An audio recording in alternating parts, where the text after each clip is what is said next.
Good evening and welcome, one and all, to PACIFIC414 Pop Talk. As always, I'm your host, Mike, and tonight I have quite a few articles I want to talk about. Whether I actually get through them all, that's another thing. But the four main articles I want to talk about this evening are the rumor and also some confirmation that there's actually going to be a movie based on Duke Nukem.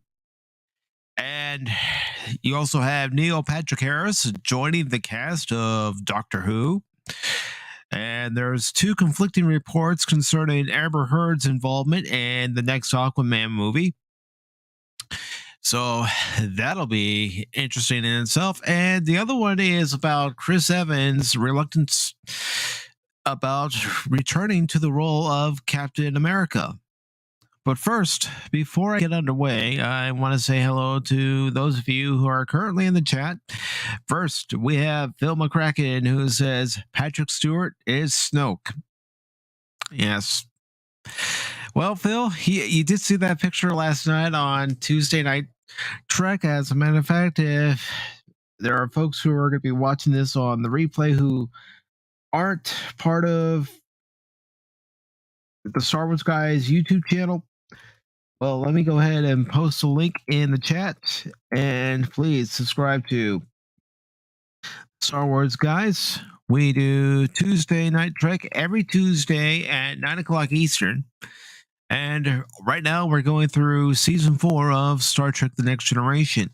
Also, before I get too far ahead of myself, I do want to say thank you to Pops. Pops had me on earlier this evening on his channel. We were talking about pop culture, of course. And one of the things that we were talking about were Westerns, and also, are we getting punked by Hollywood with some of these announcements that they've recently made, when it comes to Batman and a few other properties that, they like to toy with us. Let's be honest. They do like to toy with us and see what bait we're going to take and what bait we're going to skip. So let me go ahead and get his channel in there. I might have to go to another source to get a little quicker so you all don't have to wait. And I think I almost have it. Oh, almost got it, guys. Bear with me 1 second. I'll have it for you here in just a little short while here, but please go over to his YouTube channel, give him a sub. He's a great content creator. He's a great gentleman.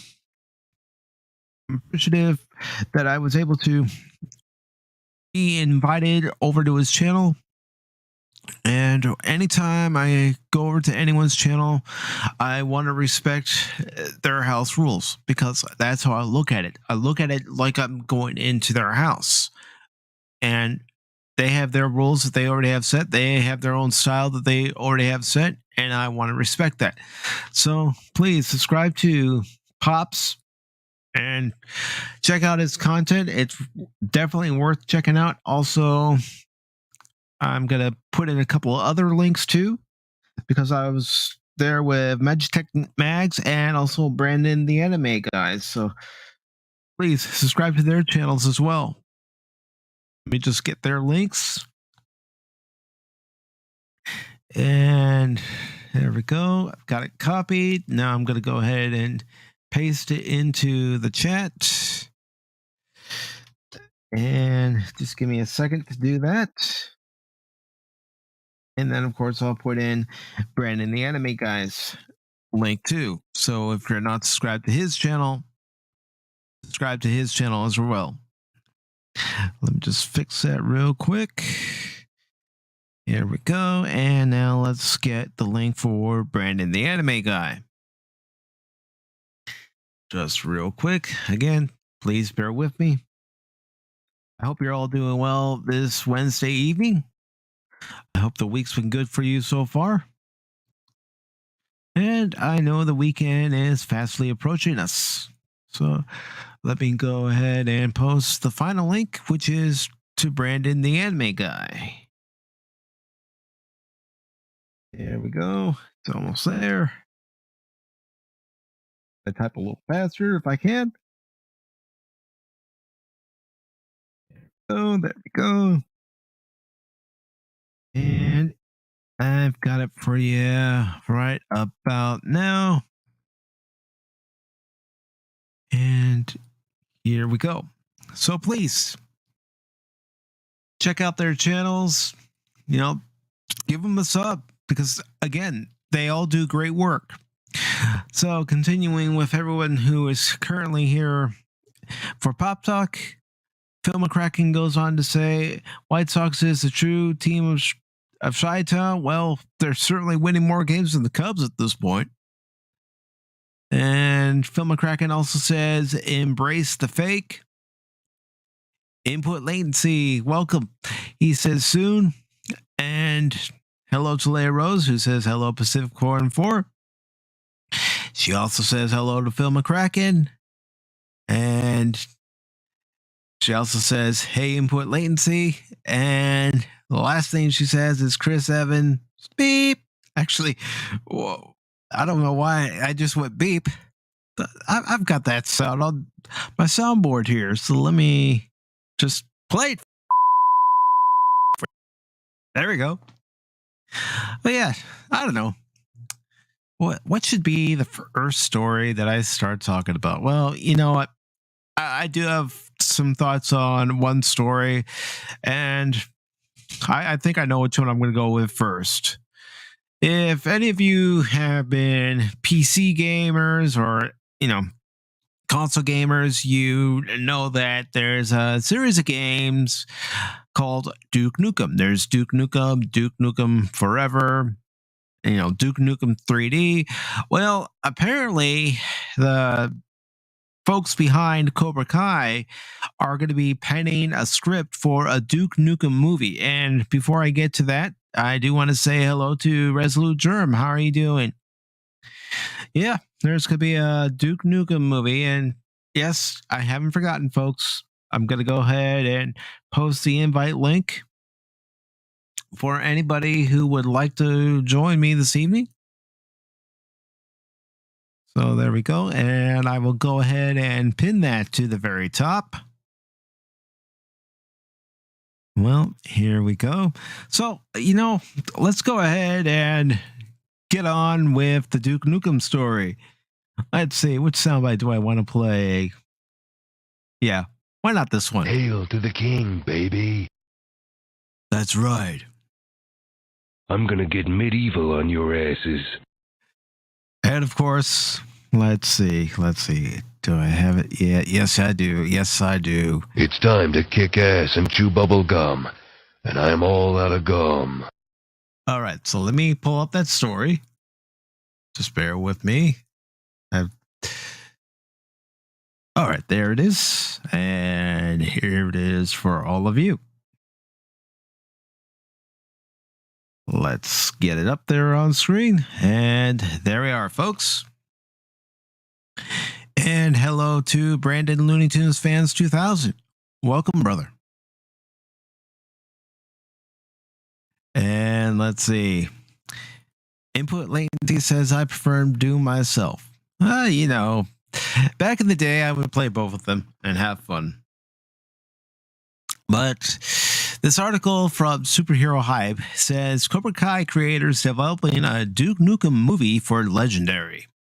And as always, I will go ahead and post the link into the chat. But also, I want to let you all know, and I'll probably say this all the time, the links are down in the description below. If I don't get to all the stories, that's okay. That's what the links are for. So this article is by Jake Abbott, and it was actually posted on their site on Friday, June 10th. And it goes on to say, Hollywood is taking another crack at bringing Duke Nukem to the big screen. According to the Hollywood Reporter, Legendary has secured the film rights to the long-running video game series from Gearbox. After years of false starts, the studio is hoping to finally give the title character his own movie, with Cobra Kai creators Joss Heald and John Hurwitz and Hayden Schlosenberg on board as producers. The first Duke Nukem game was developed by Apogee Software, now 3D Realms, and released in 1991. Designed as a riff on action stars like Arnold Schwarzenegger and Clint Eastwood, the title character was presented as the ultimate He-Man, often seen chomping on a cigar as he gunned down bad guys, usually aliens, and surrounded himself with beautiful women. And of course, he borrowed a number of catchphrases from 80s blockbusters like Army of Darkness and They Live. Goes on to say, so far, Duke has headlined 19 of his own video games. The most recent installment, Duke Nukem 3D World Tour, hit stores in 2016. Goes on to say, the next order of business is for Legendary to find a writer for the project. No director is currently set either. Regardless, the door is reportedly open for Heald, Hurwitz, and Schlosenberg to take the job. Heald's only directing credits are 8 episodes of Cobra Kai, but Hurwitz and Schlossberg have more experience directing features, having previously helmed comedies like American Reunion and the last 2 Harold and Kumar movies. And it goes on to say, Paramount was the last studio that tried to get a Duke Nukem adaptation off the ground. In 2018, the studio even began talks of John Cena to star. But by the following year, this iteration of the movie had fallen apart. Legendary is also producing the new version with Marlowe Studios' Julian Barnett, who last produced 2016's Assassin's Creed movie. Heald, Hurwitz, and Schlossberg will produce through their Counterbalance Entertainment banner. What are your hopes for a Duke Nukem movie? Honestly, I got to be honest with everybody here. I don't see how it could work, especially in today's cancel culture climate. I don't. I'm going to play a few lines, and I'm not saying I would be against seeing the movie. I wouldn't be. I mean, a fun, stupid movie like Duke Nukem, who wouldn't want to go see it? But in the current climate, they're probably going to be shy about. I've got balls of steel. I mean, the theme song itself, it's toxic masculinity and all that. Damn, I'm good. Come get some. I'm gonna get medieval on your asses. I mean, his catchphrases, that how are they going to work them in, especially in today's climate? I just don't see it working. Would I go see it just to go see a fun, stupid action comedy? Because that's probably what it's going to end up being. Sure, I would. You don't have to go to a movie to get the intellectual value. Sometimes you just want to watch something that allows you to escape. But again, this is my opinion. You might have a different opinion. I don't see how this would work in today's climate with the way cancel culture operates. The mere thought of toxic masculinity and, people freak out. I mean, heck, I saw that article from Screen Rant where they're saying that Top Gun has too much toxic masculinity. Okay, whatever. Let's see. Resolute Germ says, if they make Duke Nukem woke, somebody's going to suffer. Yeah. I mean, you can't have a Duke Nukem movie and not have Duke be Duke. I mean, and he's got character traits that folks have gotten familiar with since 1991 for over 31 years. People know the character's catchphrases. Shake it, baby. And I just don't see how they can make this work unless they go, the Top Gun route and say, even the Cobra Kai route, since you have 3 producers from Cobra Kai, and say, you know what?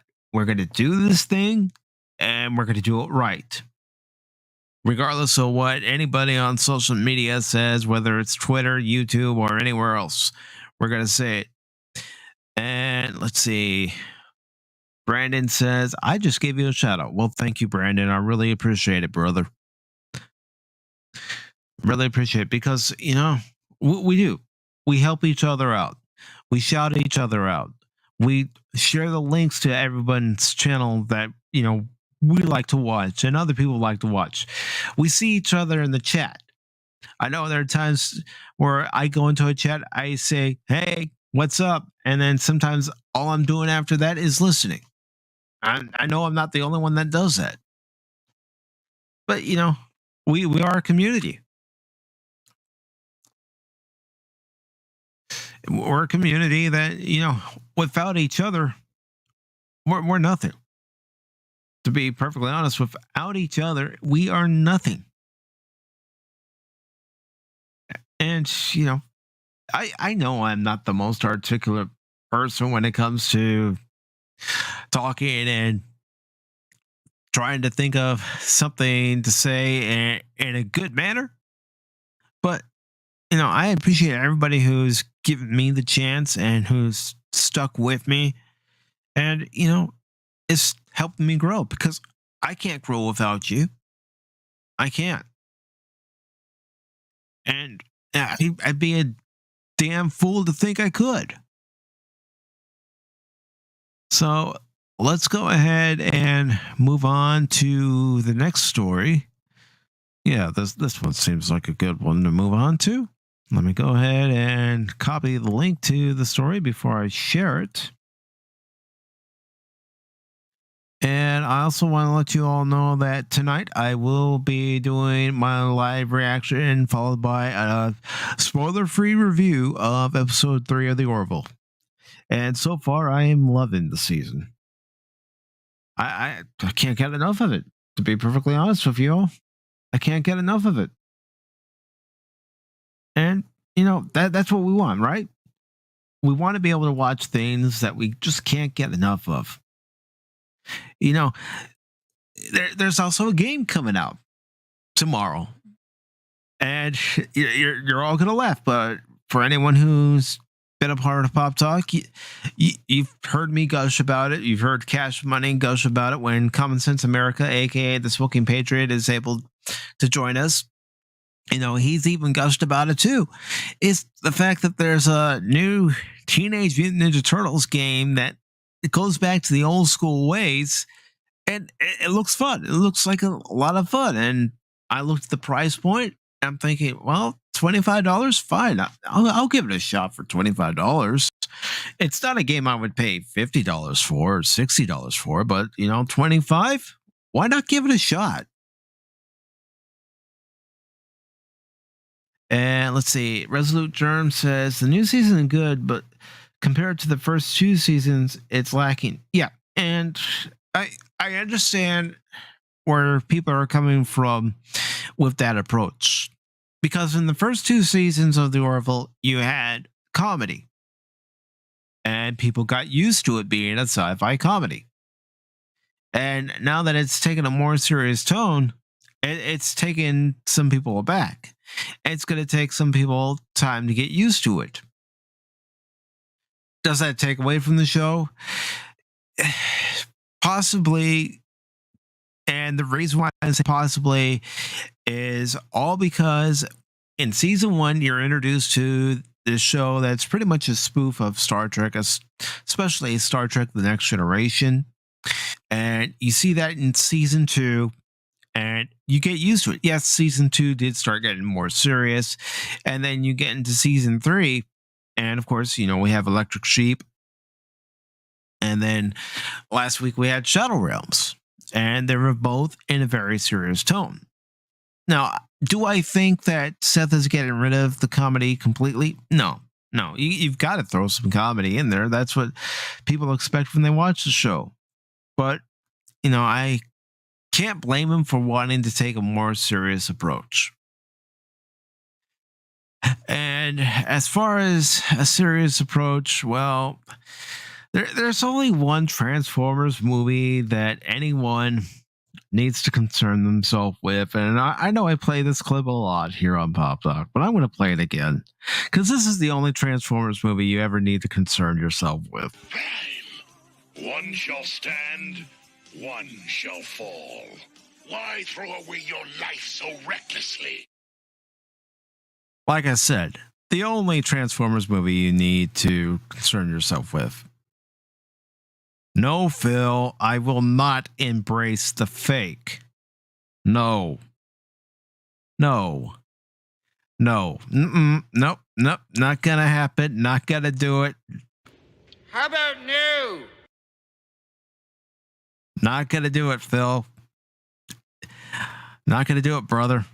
All right. So let's go ahead and get on with this story here. And before I do, hello to Whoopa Troopa. Happy Whoopa Wednesday, brother.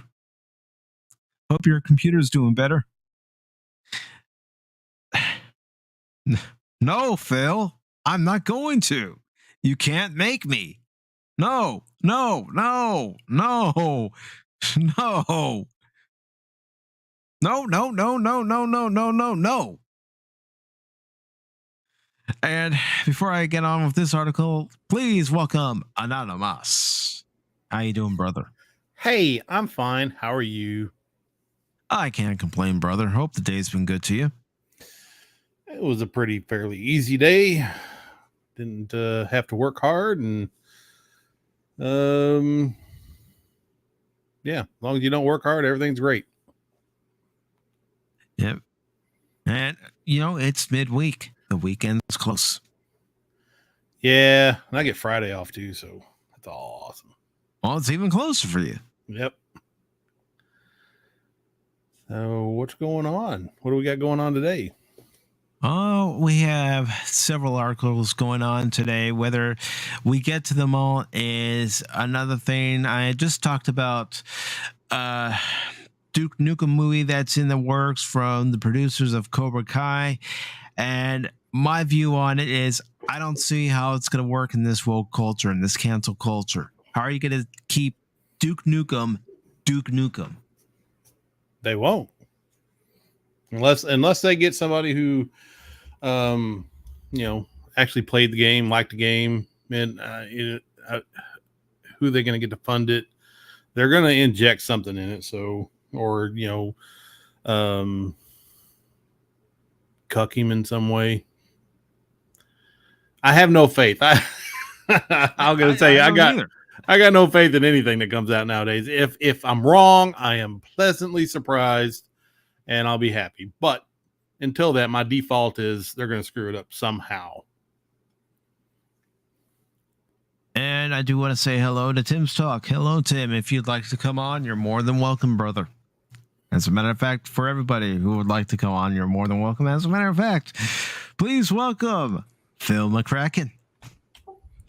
I'm out on a crusade to get everybody to embrace the fake. No. All franchise, Kick him all out. sports, everything. Don't fight it. Embrace it. Accept it. No. No. No. No, no, no, no, no, no, no, no, no. I will not do it. I will not.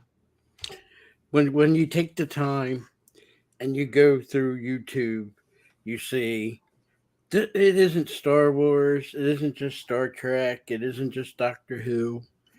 It's everywhere. It's everywhere. Yeah, it's in sports too.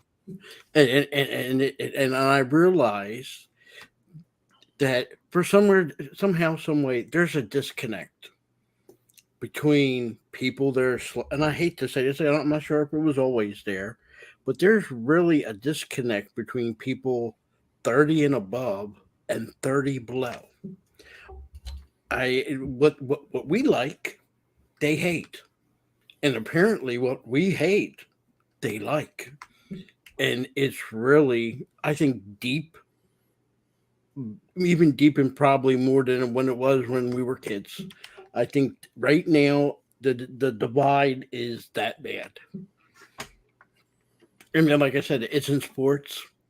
I know people that are diehard in the NFL, diehard in baseball, and some of these people just will never go back because of the last 4 or 5 years. They just, walked away from it. But there's other people, it does not affect them. They just keep on watching.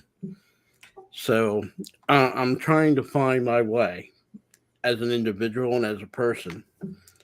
Like I said, for sports, I can't go back to it. I used to love baseball, used to love hockey, used to love football. I just can't do it anymore. They're just this major disconnect. And I'm looking, like I said, I look around and I'm not just seeing it like I said, in entertainment. It's everywhere. It's everywhere.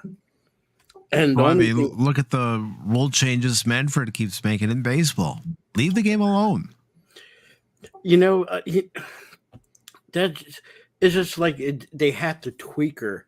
They missed that old saying, if it ain't broke, don't fix it.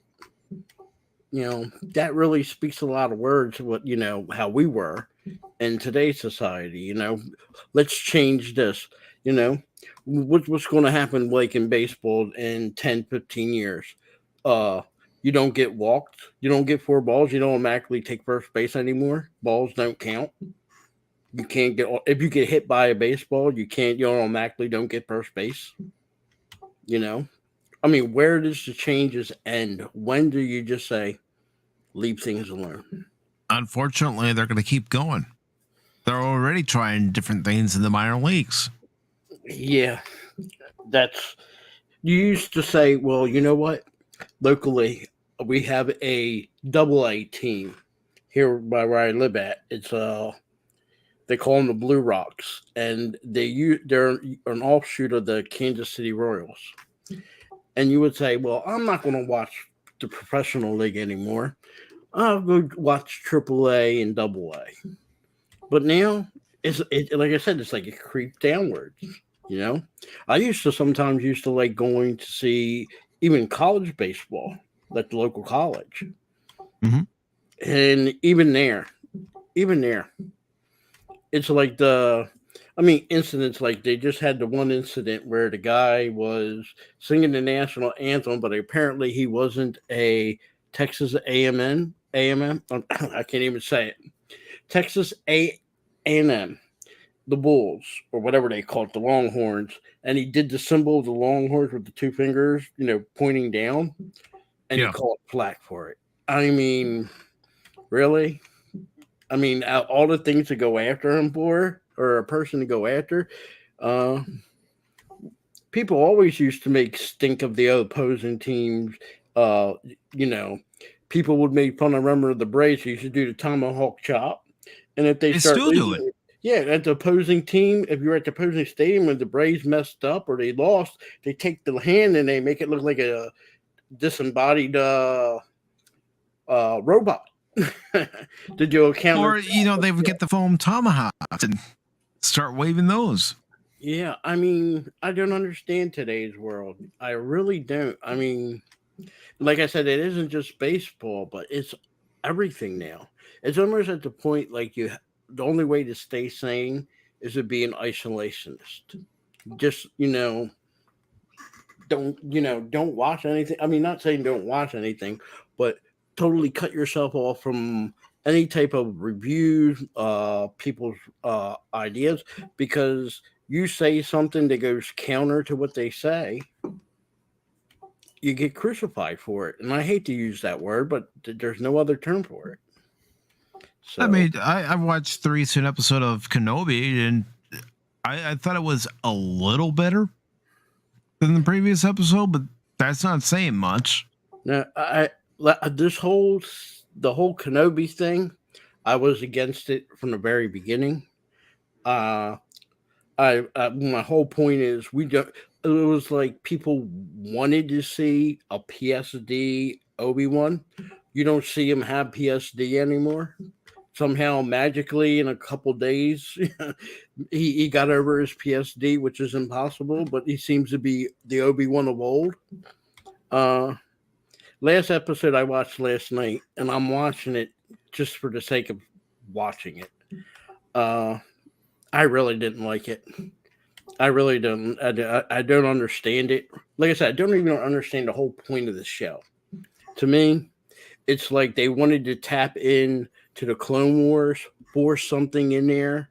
I really hope after this, but apparently we're getting another show.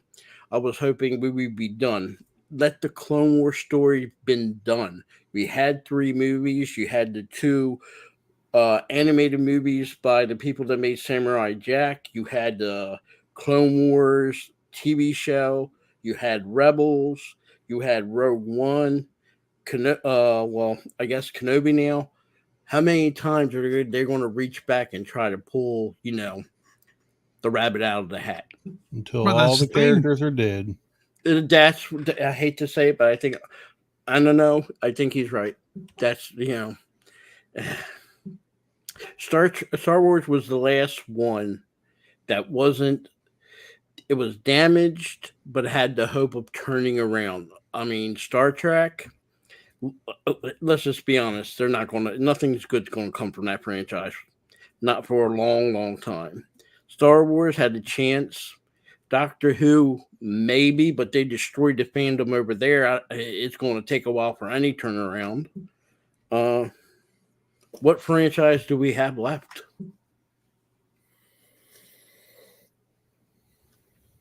There's several older stuff that they're going to. That's it. That's the only thing I can name off the top of my head. Well, there's more stuff in the past that they can rape and pillage and. Oh God! Don't you say that? Well, they're going to. Careful the R word. Sorry, drape. Grape. But I know what you mean. I just don't. I heard they might be doing something with Stargate SG-1. I would love to have that come back. No. I just hope they don't. If they do bring it back, I hope it doesn't go woke. I hope it's going to. I believe it in my heart. It's going to. Everybody keeps wanting it back. That's one of my favorite shows, and it's the one that's been. It hasn't been untouched. SGU was there. They what they did to SGU was crap, and a lot of people didn't like it, and it only lasted 2 seasons, and for good stinking reason. But they will give it the treatment if they bring back Stargate for whatever iteration that they're gonna do. I even asked Joseph Malozzi if if it was going to be any good. Are they going to do what they did? Well, I kind of round about it. I didn't ask him is it going to be woke or anything, but he seems to be a very normal guy, nerdy normal guy. But it said as long as I can't remember his name. One of the writers, the original writers, I guess. As long as he was writing it, it'll be fine. But who knows? I mean, Michael Straczynski is coming out with another Babylon 5. He's wanting to. If he gets it done, that's a different story. But I do think the 2007, when that whole writer strike and that put everything on a tailspin for movies and TV shows, that part of entertainment really took a hit that we still today haven't recovered from. And then now with the agendas being put into everything, entertainment, I'm really starting to think independent content by independent people is probably our last hope.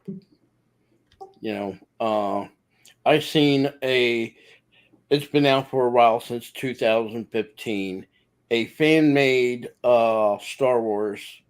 It's about 30-40 minutes. And what they did with a limited budget, didn't make a profit because they're not allowed to make a profit. What they did with a limited budget puts to shame anything Disney has done with Star Wars. And I guarantee you, I heard today that they make it cost them $20 million to do an episode of Kenobi. I can guarantee you, if these people had $1 million, they could make a better Star Wars than what we've been getting lately. I'm sure. I'm, fans know what they want. Fans know what made Star Wars good, or any IPs for that matter. Whether they have the talent to write a good story, that's a different story. That's a different issue on its own. But given the creativity of a lot of these fan films and the people doing them, if they had a decent budget and they could hire, decent actors and a good writer, I believe that they could do special effects and practical effects and costumes and stuff like that. They would do a far better job than what has been done. After the show, because I don't know the rules with YouTube, I will give you guys the information so you guys can look up this short fan-made movie. And I'm telling you, if you watch it, you will be amazed and you would be like, how can these people make this and Disney can't even do anything as close to them? So I'm on, the other one, and I haven't talked about it a lot, the new Lord of the Rings show. I feel sorry for Lord of the Rings. I'm not even going to watch it. Yeah, but I am going to put a link to a Star Wars fan film that Common Sense America sent me on Discord for everyone to look at. I'm not going to play it here, but I'm going to let everyone take their time and look at it whenever they want. I've actually already watched it, and I thought it was pretty impressive to see what fans could do. Once again, fans proving they can do it better. Would it be okay if I just said it and then people can look it up? Yeah, go ahead. It's called Star Wars Missions, and it's about Darth Raven. And I will tell you this right now: if Disney had a brain, and if they were going to do anything with Darth Raven, whoever this actor was that played him, they need to hire him.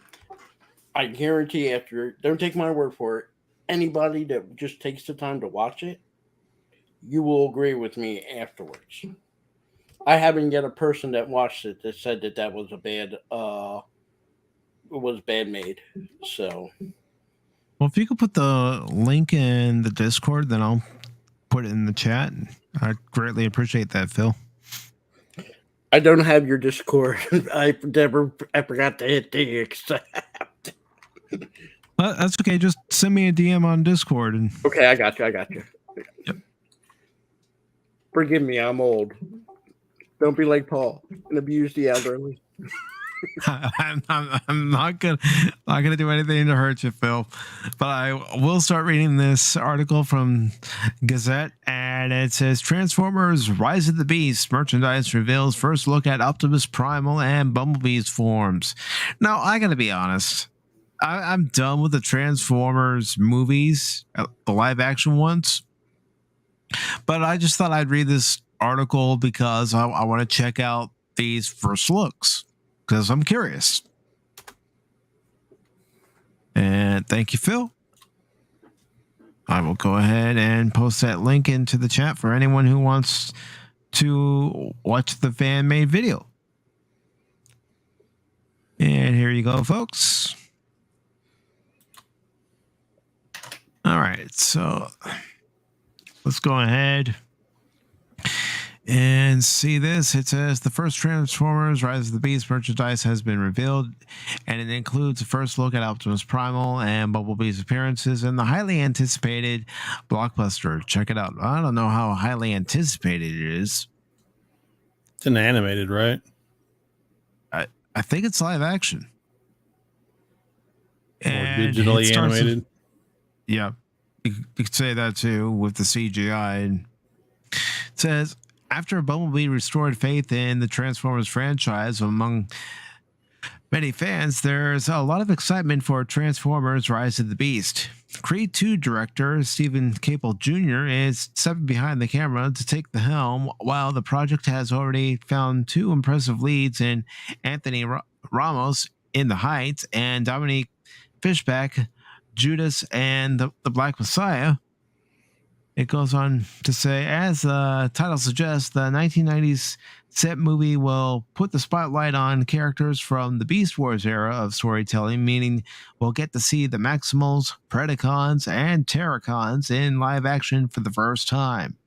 Now, some merchandise for Transformers Rise of the Beast has been revealed, offering a first look at Bumblebee, who now appears more in line with the version in Michael Bay's movies, thanks to what looks like Camaro parts and Optimus Primal. They're the leaders of the Maximals, of course, and Optimus looks beyond badass here. Well, Optimus Primal was just using the namesake of Optimus Prime. And yes, he was the leader of the Maximals, but he didn't have any sort of matrix of leadership because he was a worker bot. And before I continue, I do want to say hello to Spock's Friday Nights, who will be joining me on Nerporeal Lifeforms channel early Thursday morning as we talk about episode 3 of the Orville. So let me go ahead and put Nerporeal's link in there. And then I will continue on with the article. And Spock, if you want to come on, you're more than welcome. So this article continues by saying, as you can see by the following link in the tweet below, he has his gorilla fur and looks very much in line with the version from the animated TV shows and comics. Hopefully, an official first look at the movie is incoming. With Transformers Rise of the Beast still over a year away, we're not banking on a trailer dropping quite yet, though it would be surprising if it doesn't find its way online at some point before 2022 wraps up.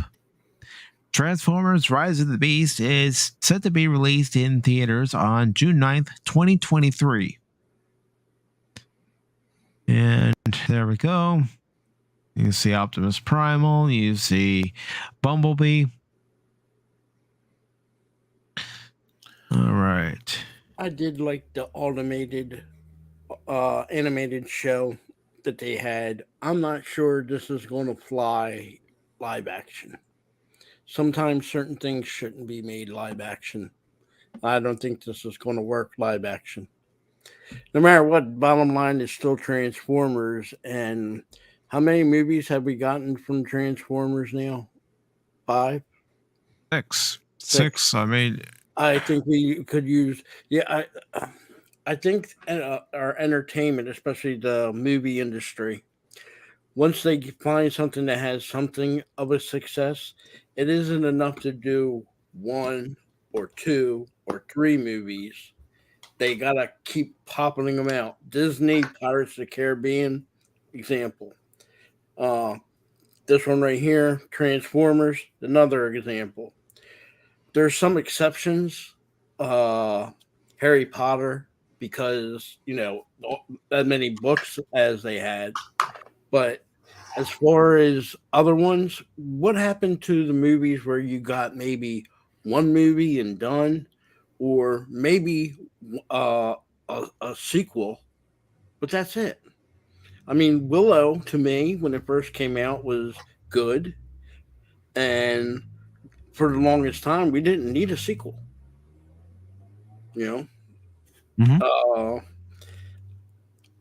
I think, especially in today's world and today's time, going back and doing a sequel to a movie that old, something like Top Gun Maverick, okay, it was a hit. I wouldn't risk them doing another Top Gun. I would say leave it alone. This one, Willow, I really don't think that we needed a sequel to that movie. Especially since it's going to be a cheap TV show. Yeah. So it's obviously going to be bad. I don't see why they're doing it. The only thing I can think of, Hollywood is unable to create anything new. and original. You know, I mean, science fiction wise, the two last things that was created, you know, originally, uh, Stargate SG-1 and Babylon 5. I mean, Orville, let's be honest, we all knew that was supposed to be Star Trek. So I'll give that a little, you know, asterisk. Yeah, it's original, but really, that's what our Star Trek was supposed to be. To this day, I do not know what they were thinking at Paramount. I would have jumped on Seth MacFarlane doing this. He had a proven track record, and if you look what he's creating and doing with that, and look at what we're getting with Star Trek, you have to say, what are they thinking? But you know, like I said, I like the movies where, yes, there were sometimes sequels were good, but I like the one and done. You know, I didn't, you know, story told, move on, that type of deal. Yeah, and you know, I like what Spock is saying here, how they should make more Transformers video games, and I like his idea of one multiplayer game, one single player game, and why not utilize, while they're still alive and able to do it, why not utilize Frank Welker to voice Megatron and Peter Cullen to voice Optimus Prime while you still can? Agreed. Because when it comes to those two characters, that's who people think of. Video games has to have cinematography into it, and it has to have, you can actually, and you'll see it on YouTube a lot, where people actually cut the gameplay and just put the cinematography cutouts, and it's a movie. It's practically a movie. They did it. A lot of people did it for the Lord of the Rings, the two games that they had for that was out recently, and they took all the cutscenes and they made it into a short little movie clip. So our video games, it's not just the story has to be good, the cinematography has to be good. If you look at like Fallout, Elder Scrolls, not only do they have to have good story, but they even go as far as get named actors to do it. They get a lot of some that are unknown, but they go and get named actors. Oblivion, you had Patrick Stewart and Sean Bean, the guy who played Boromir in Lord of the Rings. When they came out with the next one, Skyrim, they had Max Sandow, Christopher Plummer, the guy who played Colonel Ty in the remake of Battlestar Galactica, and they had the original Linda Carter. Just them four named actors for voicing, but they also got other people that were, you know, not as popular. But our games have now stepped into the realm where you get a good game, got to have a good voice actor or a famous voice. Christopher Judge, the guy who played Tilk in Stargate SG-1, he took over the role of the God of War in the God of War. Kratos. Yep, and he done a magnificent job. Sounds like the original voice actor too. Yes, and speaking of God of War, I was watching Fat Steven Seagal's streams of God of War, and I have the game, and it made me want to pick it back up. But see, that's another thing. Even in that game, there are people on YouTube that take the gameplay out, edit it out, and just do the cutscenes. So now you can see it like you would see it as a animated movie, and it practically is. That's what our games have now stepped into. That, you know, I want to say filled the void in a way. So if the game's good, Jedi Fallen Order, they did the same thing. So, you know, there's options for us to turn to. But then again, for every good games we're getting, you get The Last of Us 2. That storyline, the game is nothing as good as the very first The Last of Us. So, like I said, there's hit and misses out there, but more so, video games to me seems to be the place to go for some entertainment. Not For just now. for playing the game, but to get the cinematography, the storyline in the game. For So, now. For now, there you go. For now, because I will not put it past Disney. Their next step will be trying to either create their own, which I doubt, or buying an existing studio for gaming. Just for they have something for games. I know that they bought Lucasfilms and they have the right to LucasArts. I don't see them kickstarting that back up, but there's nothing stopping Disney to kick something like Disney Arts, all nothing but gaming. Well, I mean, one of the mistakes that Disney made was actually getting rid of their video game division. I think if they were smart, they should have kept LucasArts. I like that gaming company, even though they did mainly for Star Wars and stuff like that. I think they had a good gaming company there. Yeah, and you know what they ended up doing, Phil? They ended up making Lucasfilm Gaming. So it's like, well, it's kind of dumb because you already had a great. Yeah. I didn't understand why when they bought it, that they just jumped out of it. I would have left the gaming studio alone. I would have told them to keep going, and they would have made more money if they would channel their games to what was then LucasArts, as opposed to channeling their games like they did to EA. And now it's a free for all for anybody that comes along and does it. Let's be honest, they're kind of like our government. When they do a project, they always go to the lowest bidder.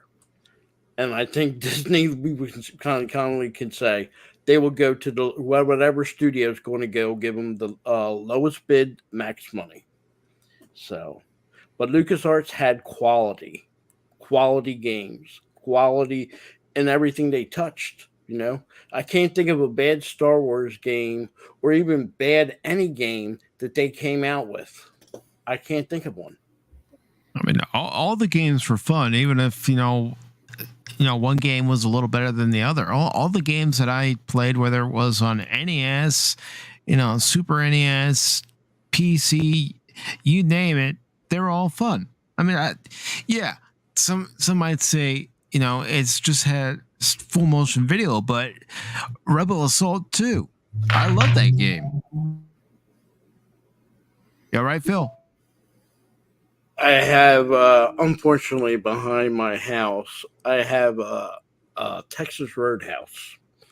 And I always get a couple people that want to decide to take their motorcycles and, let's just say, purposely make it louder than what they normally do and zoom down the road. I didn't want anybody to hear the motorcycles. Nothing wrong with motorcycles. Nothing wrong with motorcycles. No, I'm not laughing at that. I'm laughing at what Spock put in the chat. And he's replying to Resolute Germ, who said they already have a game studio. And he says, to quote Romulan Senator Vreenek, it's a fake. Well, that's what you were talking about earlier, is how everything's a fake. I got that statement. All right. Another genre, another form of entertainment. I'm a Kiss fan. And I grew up in the 70s. That was the band I liked. There was a period of time after two of the original members left. They brought two new ones in, gave them new makeup. The people the two that still run the band claim that the reason their popularity fell was because they didn't stick to two new members at that time in the other two guys' makeup and making their own, which is not the case. Kiss fans love the idea of everybody gets their own makeup. You don't put somebody else into it.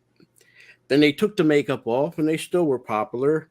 Then they did a reunion, brought the guys back. It was good for 2 or 3 years, and then they decided, instead of what they told people they were going to retire, they decided to keep going and put 2 new members in the other guy's makeup. And okay, I feel against that because it belonged to the other guys, even though they sold the rights to it.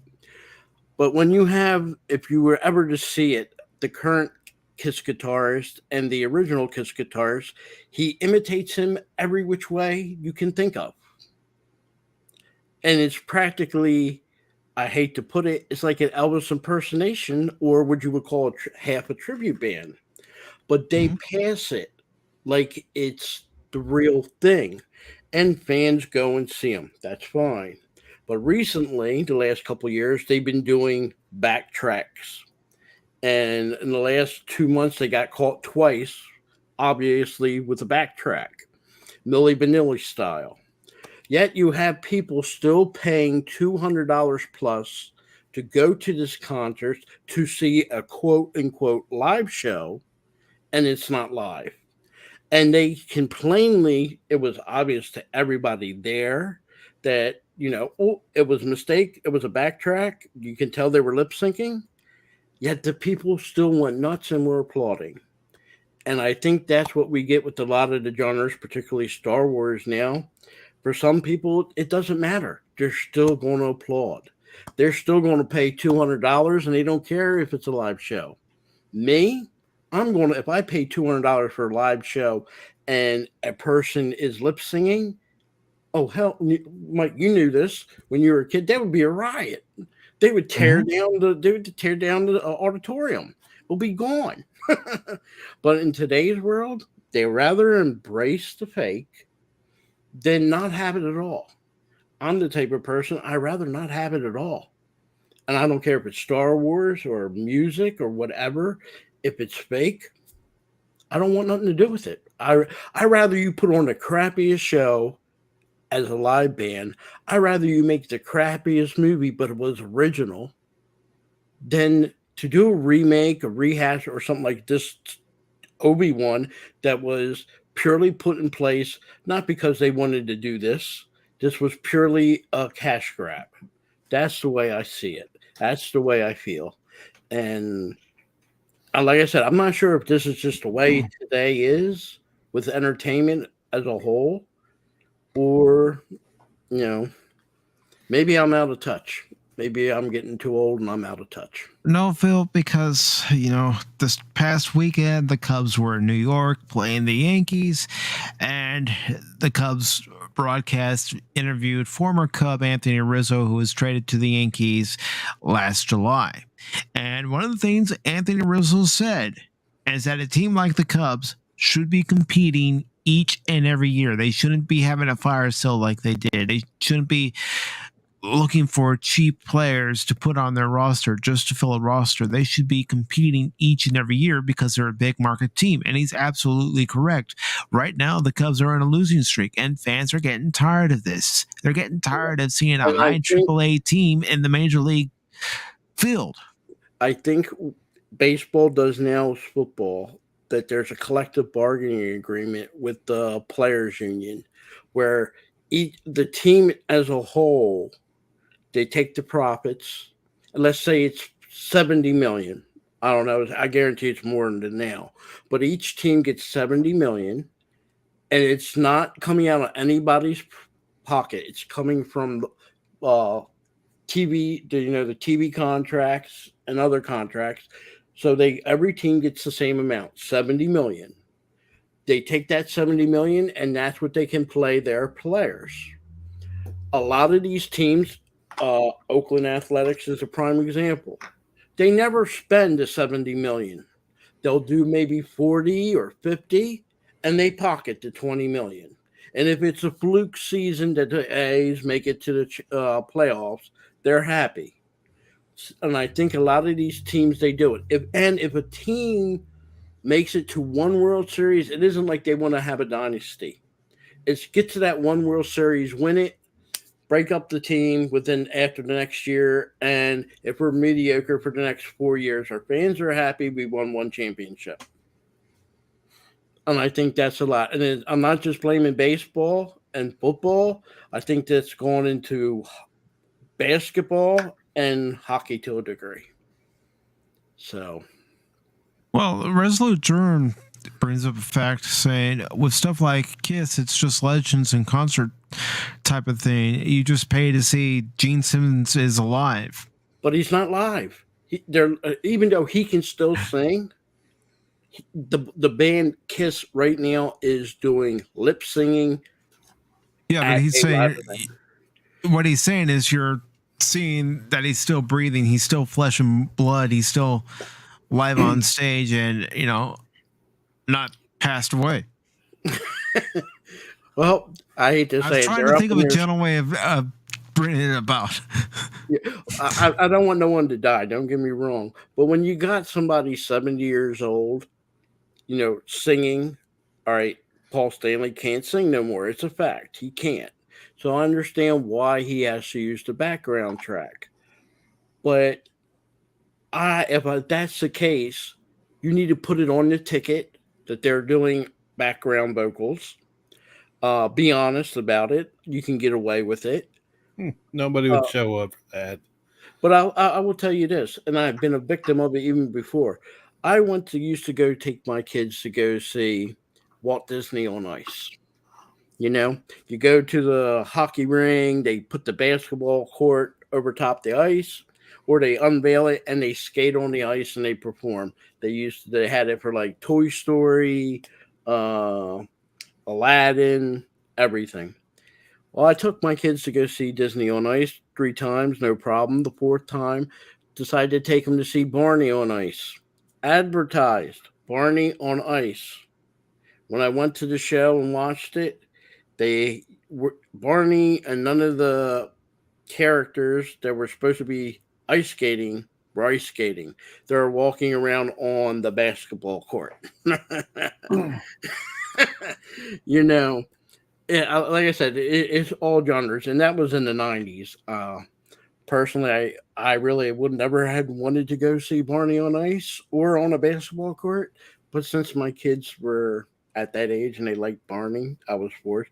But I kind of felt ripped off because it advertised Barney on Ice. My ticket said Barney on Ice. And I guess ice meant basketball court over top the ice, hence Barney was on ice.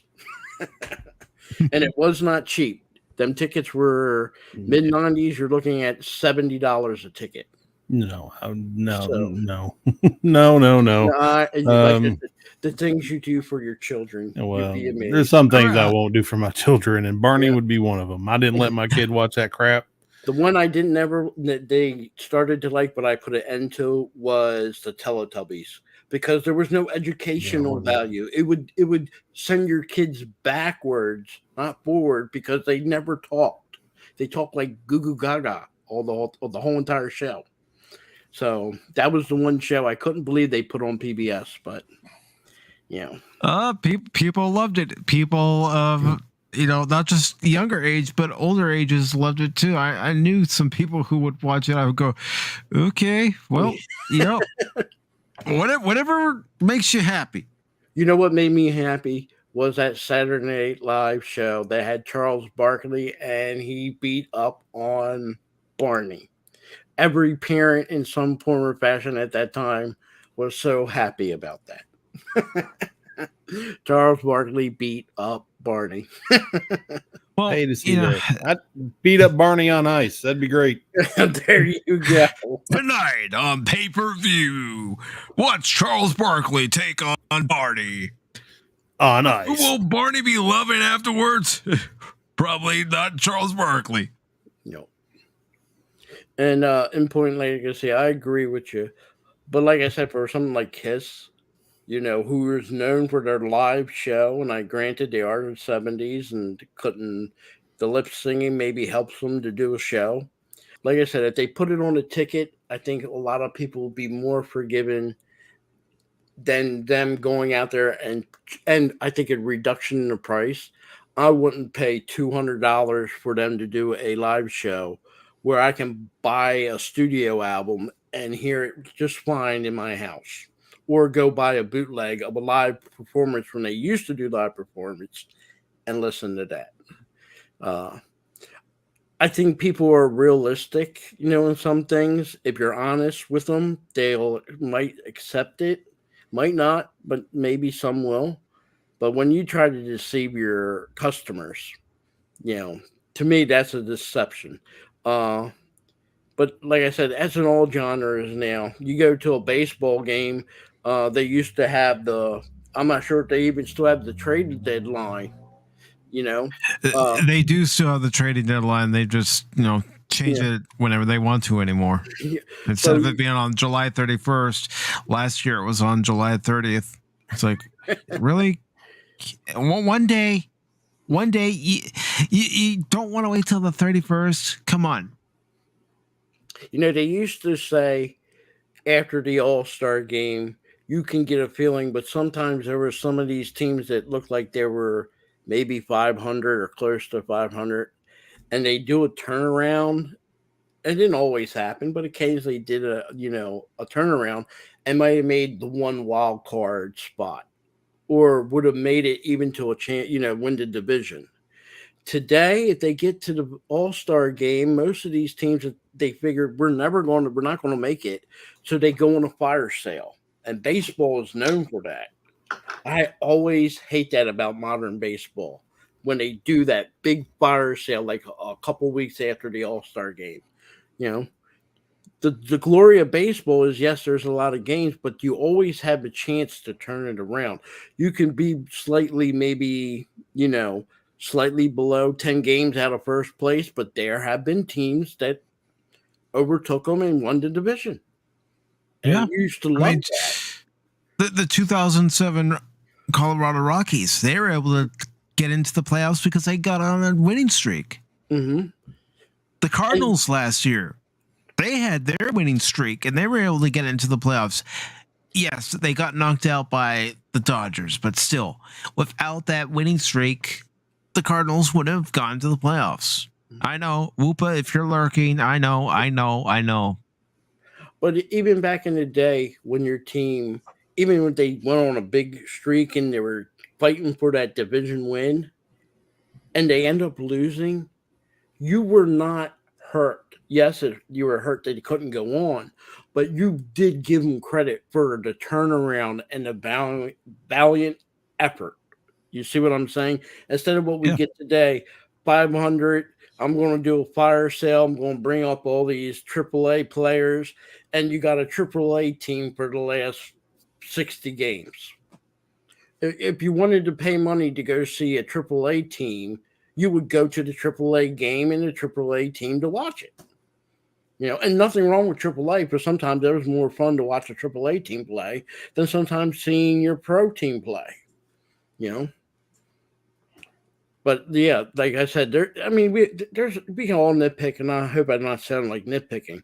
But when it comes to baseball, that's something I always wish they fixed: the fire sale or the trade that made it. It's not really past the deadline, but it is past the deadline. Yeah. I think that modern baseball, them two things really hurts baseball, especially your fans, because I know modern teams, you can't, the days of having a team that's the same for like 4, 5, 6 years, that's gone. That's gone. And sadly, you can name everybody on your team, every player. Today, you're lucky if you can name 3 or 4. And heck, with the way the roster keeps changing, they bring up a guy, they put a guy on the injured list and everything. I can't keep track of the Cubs roster. It's like, okay, so who's healthy? Who's able to get out on the field and play and, get in the batter's box and swing the bat? Every day it seems like I have to check the roster to see, okay, who's still alive? I am, like I said, as a baseball fan, I always did cheer for the Oakland A's. And like I said, fire sales there, they're known for their fire sales. You know, if they can use you for a year or two just to get people in the stadium, they'll use somebody. And then after that, goodbye. You know, if they fluke into the playoffs, then they fluke in. And if they don't, they really don't care. It's hard being an athletics fan, man. I mean, the days like back in the late 80s and the 70s, you know, there were awesome times to be a A's fan. You know, even though the late 80s that Kirk Gibson still hurts, the Cincinnati Reds sweeping us, but at least my team made it to 3 straight and won championships. You know, today's world, I don't think that'll ever happen. And, you know, and if somebody does come along that's great, they always end up going to the Yankees. Don't get me started on the Yankees, and not because they swept the Cubs this past weekend. I'm not a Yankee fan. Let's just say, out of all teams in baseball, it's hard for me to stomach the Yankees and the Red Sox. They're just two teams that, yeah. And Input Latency has it exactly right. He says, as an outsider to sports ball, it seems like you're not rooting for a team of players anymore. You're rooting for a team name. They really got to retain players more by the sounds of it. Yeah, just like, you know, Star Trek. You know, it's Star Trek in name only. Star Wars in name only. Doctor Who in name only. It's not what you hoped it would be. It's not what you want it to be. It's not what it needs to be. Same with the Cubs. Yes, I'm bringing up the Cubs because I do some Cub recaps, although I have been pulling those back a lot because of the way the team's been playing. But, you know, it's the Cubs in name only. You do have to check the roster each and every day to see who's still on the active list and who's on the injured list, just so you aren't too surprised when you're going, who the heck is this guy? You know, we used to know the players on the team, but even in some cases, used to know the AAA star that's coming up. Locally, they had the Phillies. I remember in '83, after the World Series, when they got beat by the Orioles, they did a trade, and people were upset because Sandberg was a known. He was AAA at the time. We knew he was going to be great. And they did a big trade with Larry Bowa, Manny Trio. They threw Sandberg in there. Never played a game for the Phillies on the professional team, but like I said, AAA. Goes to Chicago and has one of the best careers a second baseman can have. But we as fans knew, even though he was a AAA, knew who this player was, knew who he was and how good he was going to be.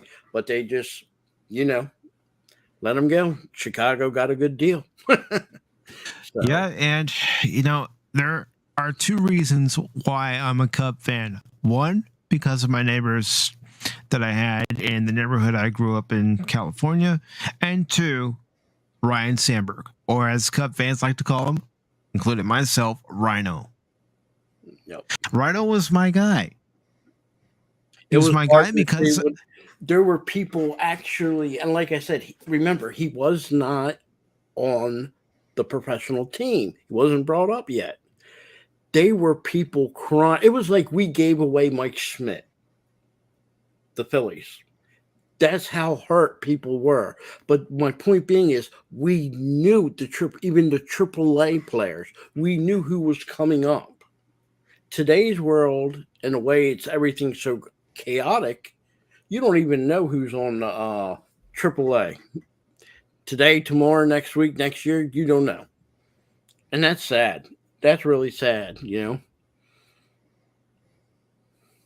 It is. I mean, I used to know all the guys, and I don't mean personally, but I used to know, being a fan, just like I knew stats from Star Trek, but I used to know all the minor leaguers who were in the Cubs minor league system. their names and what they were doing. And now I have a hard time. So, and some of that is because you look at the rosters, you look at what they're doing, and you're going, okay, these guys, they still need seasoning. They really do. They still need to work at their craft. They're not ready yet. That's why you had AA, AAA, and then major leagues. There was a whole purpose of that. Or sometimes, yes, the more AAA, you might take a player that's struggling a little bit, send him down to the AAA. Maybe he's coming back for injury, and you want him to get back into the groove. Well, he might go for 3, 4, 5 games down in AAA, and then bring him back up. That's what they used to do. Another thing you probably remember, each time, it doesn't matter if it's a doubleheader or what, the manager has to submit a card, and that's the lineup for the game. And you used to be able to, if you knew somebody or knew that, be able to get that lineup card. That was a collector's item. I guarantee you today, even if they gave it, if the manager was to say, here, you can have it, very few people would want it. But in my day, that was a collector's item. That was something that's next to like getting a baseball. That was the next best thing. Or a jersey. That was the next best thing. Getting the lineup card of the team for that game. Even if it wasn't like a playoff or a series, just a regular game. People wanted to get that lineup card. Oh my God. You see what he put in there? Oh my God. All right. I'm gonna play the soundbite. He's probably gonna get mad at me, but you know what? What are friends for?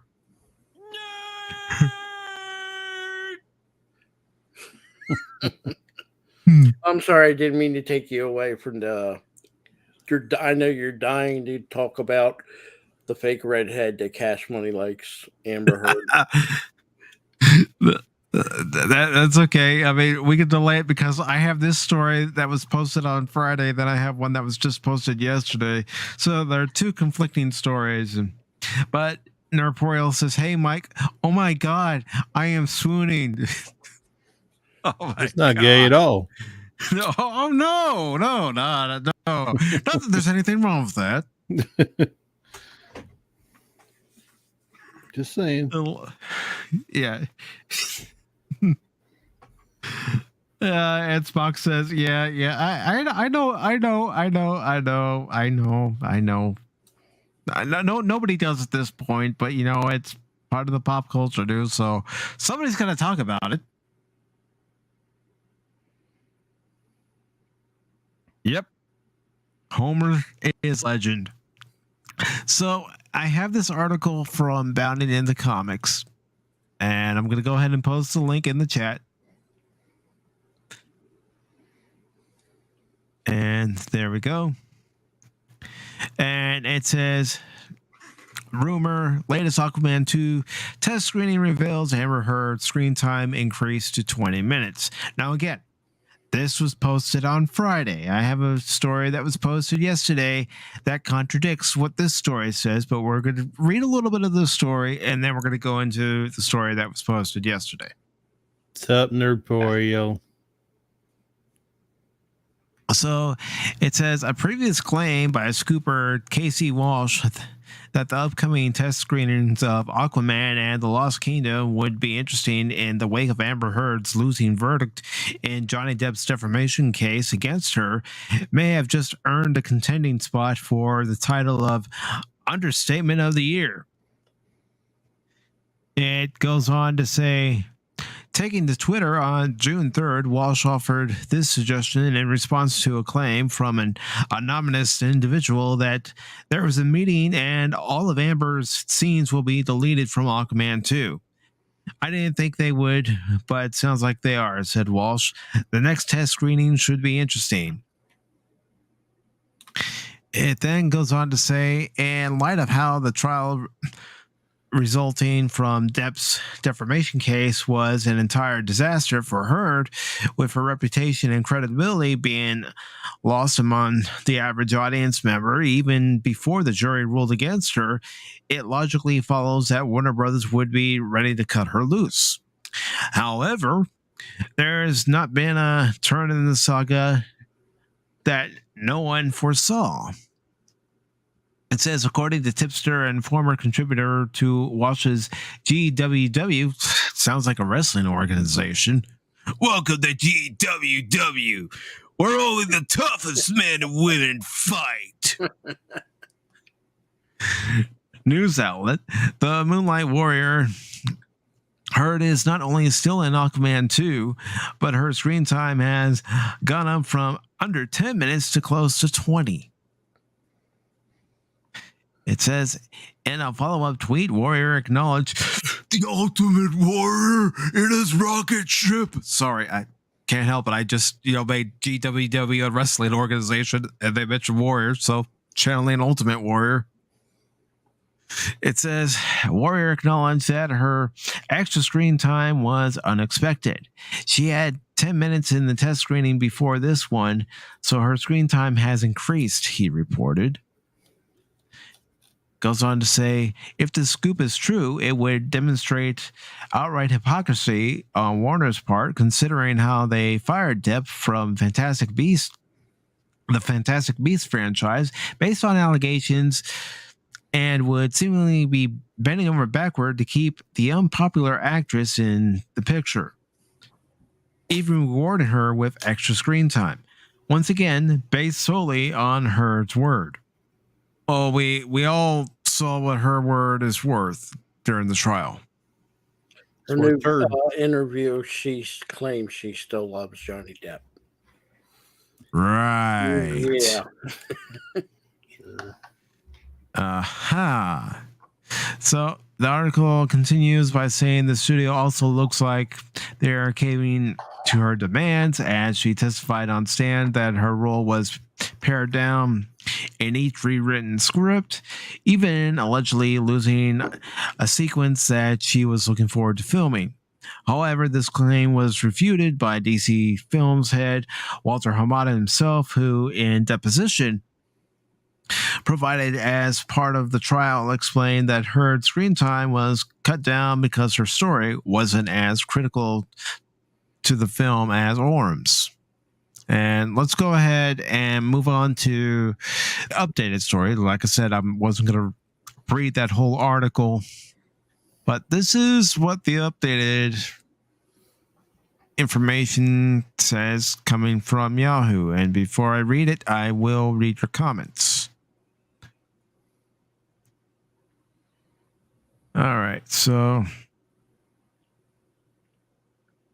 let's see. Here's a new hashtag. Nerdporio likes to swoon. Hey, Nerdporio, you should make that out of some merchandise. Hats, t-shirts, mugs. Swoonporial. Yep. That could be his alternate channel. I think with this Amber Heard right now, everybody's guessing. Nobody. I'm gonna say no one really knows what they're going to do. But if you go by Warner Brothers, you look at what's his name, the guy who plays the Flash. He's what's that guy? Ezra Miller. Yeah. I'm not even talking about him. It doesn't matter what these people do if they have the right connections.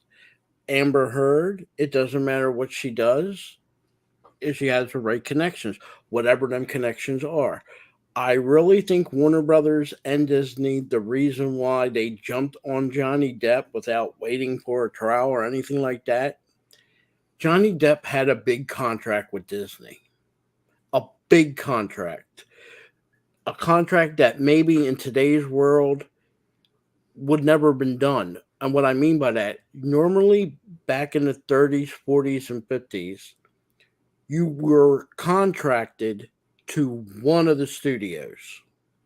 Six movies over X period of time, certain amount of money.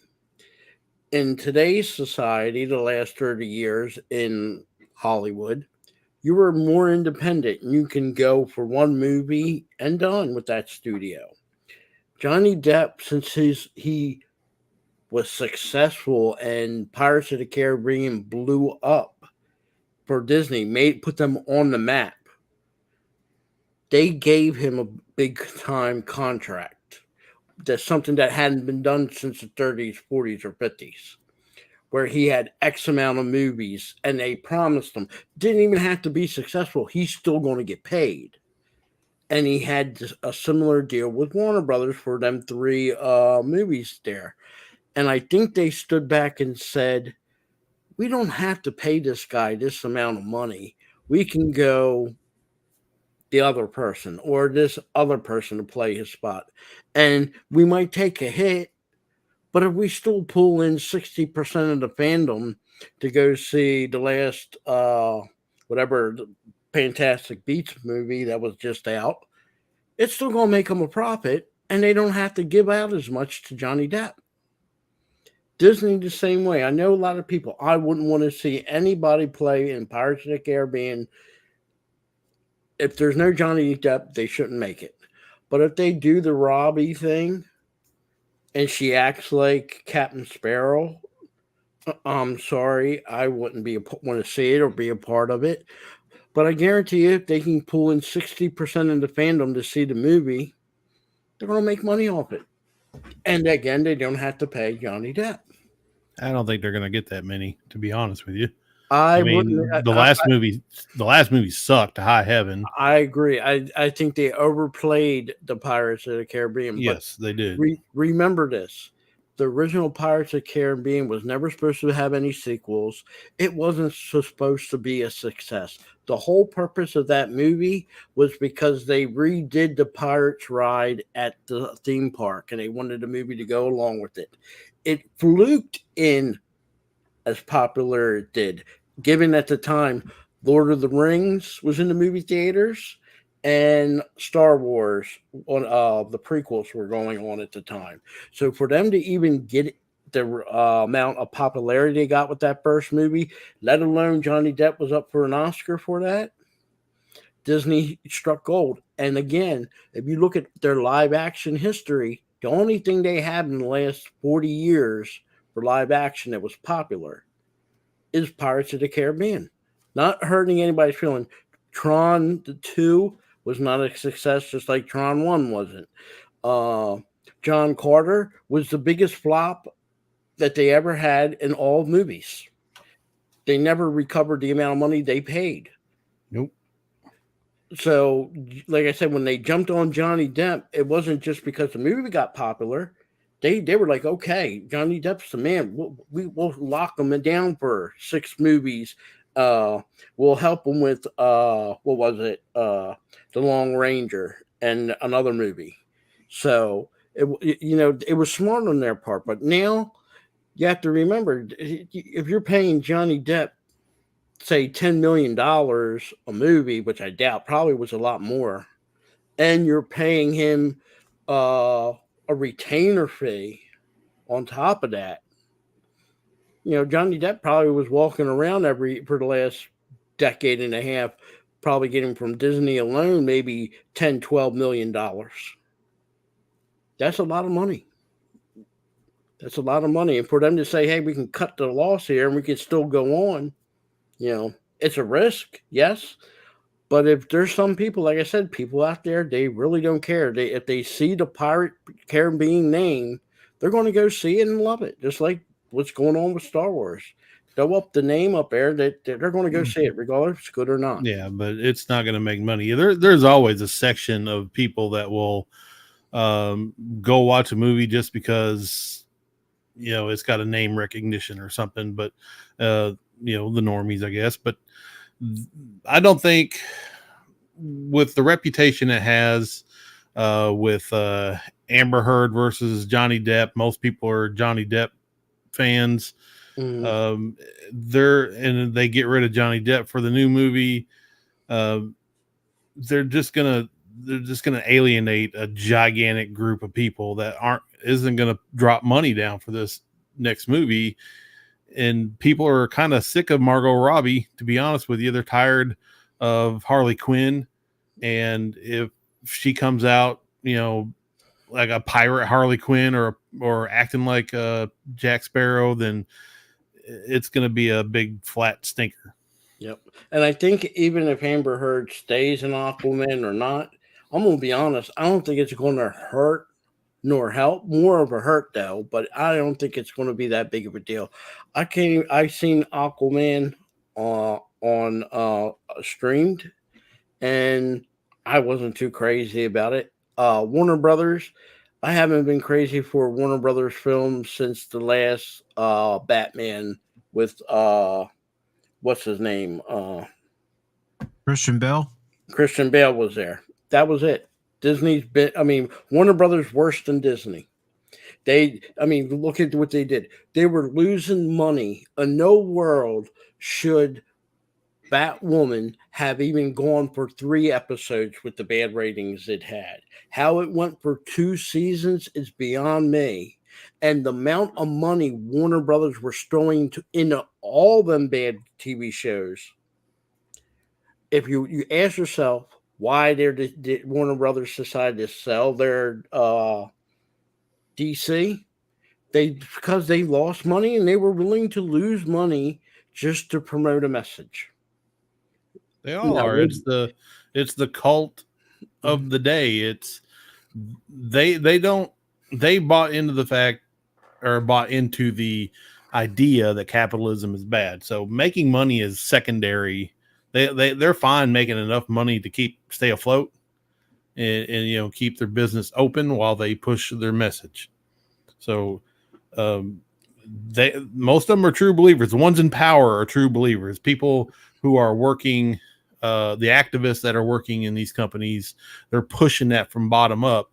And the ones that aren't into it are just there to draw a paycheck or love doing what they did, or wanted to make something great. They're all shaking in their boots, and they're worried about their jobs, and rightly so, because one of these days they're going to find out that pushing the message isn't profitable and it can't keep your business open. People are going to drop them. They're going to stop giving them their money, and they can't stay open on the message. This is the way it's going to be. The thing is, as bad as the ratings were for the Batwoman series to have gone 2 years, and even now, the last actress that was playing Batwoman, she started a hashtag, let's bring it back. Please, dear. No, please, no. No. It's not gonna happen. I don't know if anybody's seen how bad that Batwoman TV show was, but oh my God.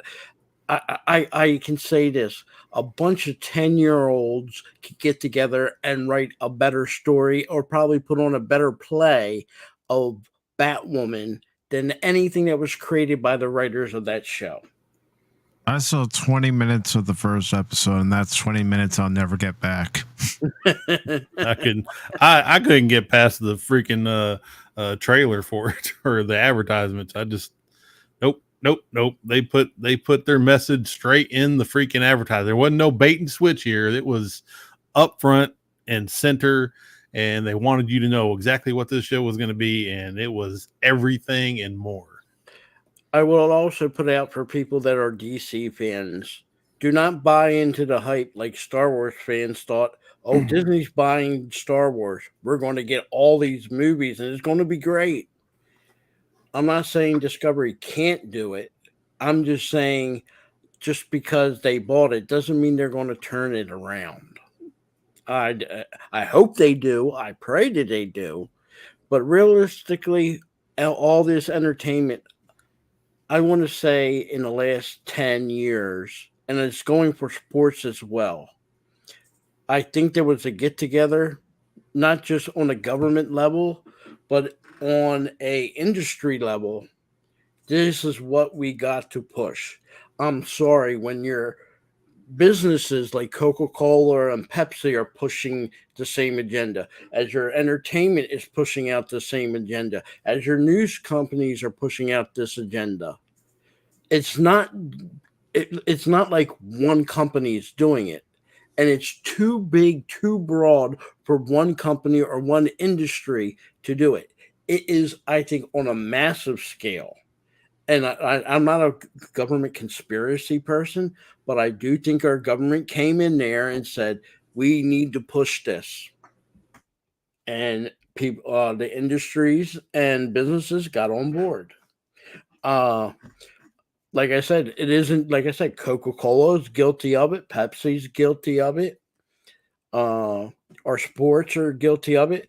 I feel sorry for the Devil Ray players that said we don't want to wear that on our jersey.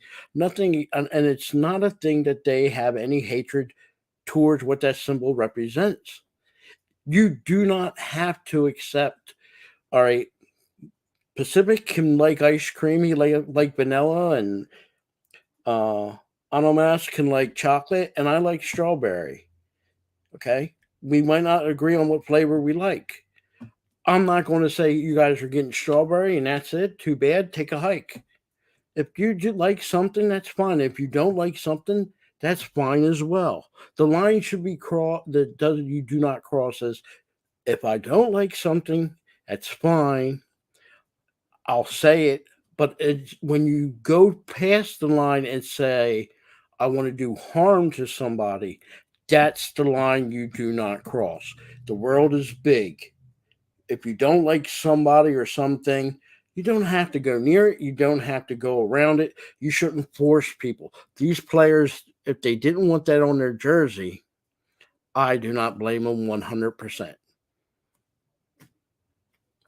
So, No. and I'm sorry if I went off on that, but that's modern. That's just recent, Tomorrow, the World Series can do something and say, you have to wear a patch, PETA patch.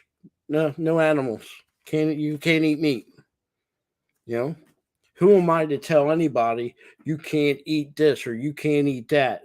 And then you, regardless if you own a team or not, force your players to comply. The workspace is supposed to be a neutral place. You're going there to work.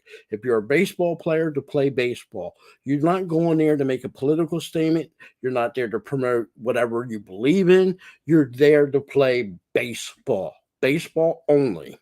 And the same for these other things. When you want an actor to do something, you want that actor to act. I love Mark Hamill. I don't have to like his politics. That doesn't make me a hater. And if I say I don't like some show, don't turn around and say because I don't like the show, I'm a racist. That they throw that nail like they throw candy.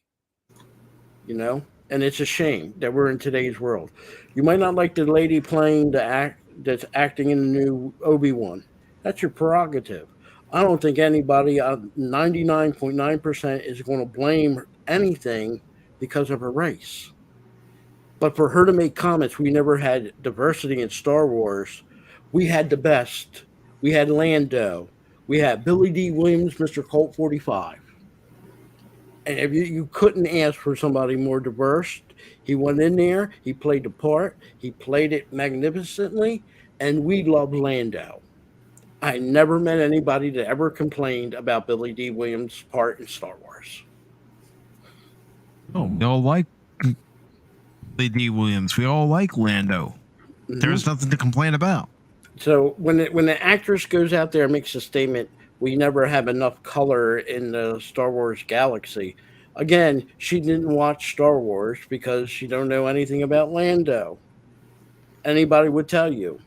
So, you see, sometimes these actors and actresses, they don't care. They're going to promote. Oh, if this show is not a hit, well, here's the reason why. No, it might be the writing. It might be the acting. Could be a combination of both. Or it's just a bad show. If you look at TV shows, sitcoms, how many sitcoms sometimes get canceled 3 or 4 episodes in? It happens to a lot of shows. And some of them, yeah, they might go a season, next season is gone. It's no guarantee that every time you go and start a TV show, it's going to be a hit. There's like 5 or 6 that are going to fall because it's just the number game. Same thing for movies. Everybody busted on me about Star Trek 5. Star Trek V was released when the biggest movie of the day, Batman, the motion picture, came out, and that was a blockbuster. I'm sorry, Batman, the motion picture, huh? I want you to tell all your friends about me. What are you? I'm Batman. But Sorry, I had that ready. Sometimes movies you can have a good movie, but it's released at a time where you might have two blockbusters already out. The company that's putting out that movie has no choice. They have to go with that release date.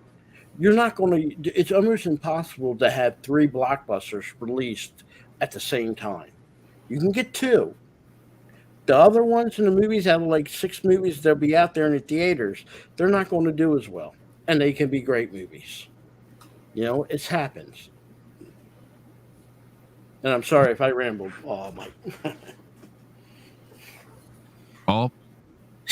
Yeah, I mean, Phil, I don't know why I said Paul. Don't ask me. Go ahead, smack me, Phil. Go ahead.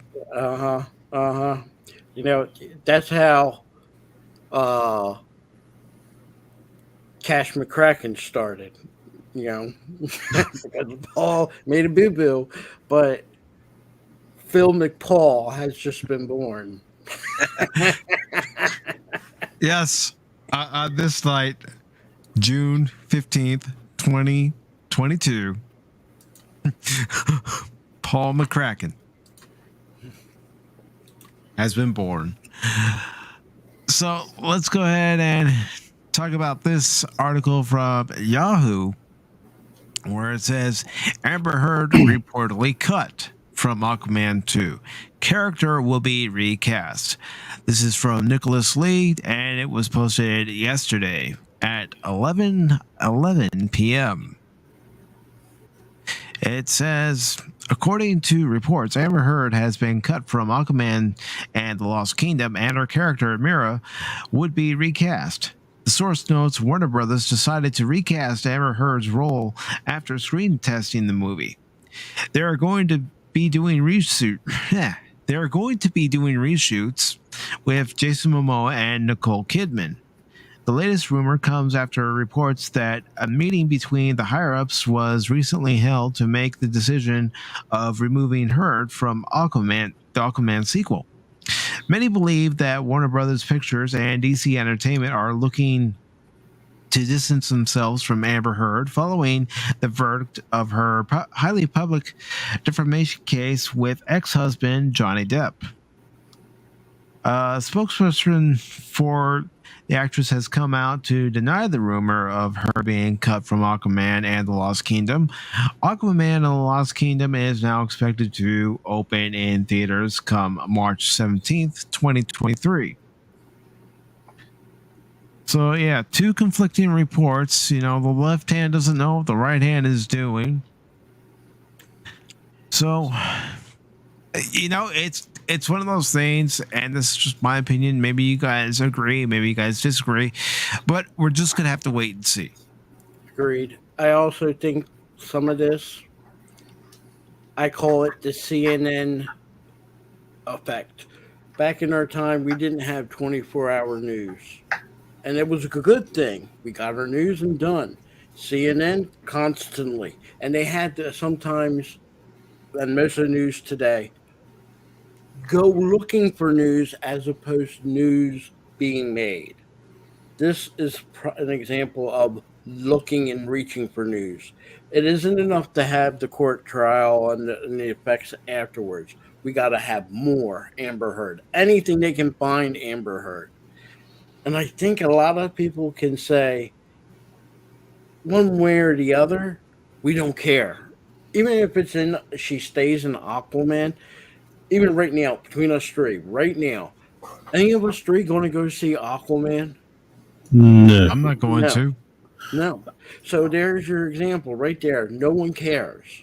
You know, I don't think any of us will ever want to go see a movie with Amber Heard into it. But if she's not in a movie I want to go see, it's already a redundant thing, you know? I think if they just leave her go and let her go to her own devices, she will fade away. I don't think she'll be an actress that we're going to know in 3 or 4 years. I think if we leave her out of the news, she'll fade away on her own, and we never hear from her again. She'll all be that lady that we knew for a couple years and end up hating. Goodbye.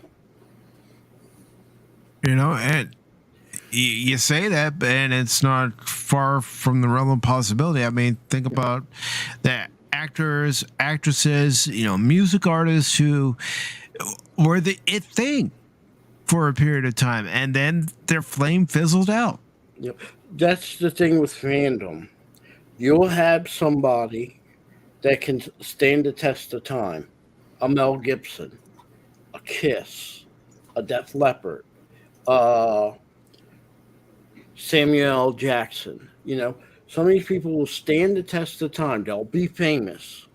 Then you get some of these other ones, Britney Spears. She might be in the news now because of the thing with her dad, but really she's not in the news for singing or putting out new music. Pretty much in that department, she's faded into nothing. People fade. I mean, think about it this way. Growing up, at one time, the guy who played on a Partridge Family, what was his name? I can't think of his name right on top of my head. He was in the Partridge Family, very popular. 2 years later, you couldn't touch him with the 10-foot pole. Nobody wanted nothing to do with him. Baited that quick. Popularity burned in. John Denver, he was popular for like 4 years. But after he did a couple movies, he faded away for a time, but he managed to get his career back. Sometimes they can get their career back. Majority of the time, they can't. You look at some of the actors in the 80s and 90s, where are they today? The one who played Buffy the Vampire Hunter, where is she? She was so hot in the 90s, you were like, wow. 2000, here it is, 2022. Where is she? Do you hear? She's supporting Freddie Prinze Jr. There you go. There you go. They fade. But here's the thing, and this is the kicker. Somebody like, you can see it with Amber Heard. Even if they lose popularity, they don't want to lose the notoriety. If you walked up to that person 20 years from now and she's a security guard, but you say, hey, you're Amber Heard, I remember you. Yeah, cool. Great. But if she came up to you and you didn't recognize her or knew who she was, that is the most devastating thing that can happen to an actor or a performer or an entertainer, to be forgotten. And that's what they hate the most. Yeah, they find other, like Danny Bonaducci here, he's a radio DJ. They will find some job doing some sort of entertainment so they can keep somehow just hang on to a modicum of popular fame or even, I mean, just minute amount just to stay in there. She'll be on YouTube. I guarantee you in 5 years she'll have her YouTube channel doing something, just try to keep her name out there. And she will have a fan base. I guarantee you she'll have more subs than any of us put together, the first 6 months she's out. And she'll be making money off YouTube or whatever. She might be Marvel, TikTok star. What was her name? The lady that played Brie Larson. She did a YouTube channel. Here's the thing. I'm not saying her popularity on YouTube isn't deserved, but I think it was a lot of people probably making multiple accounts and making, multiple subs to the channel.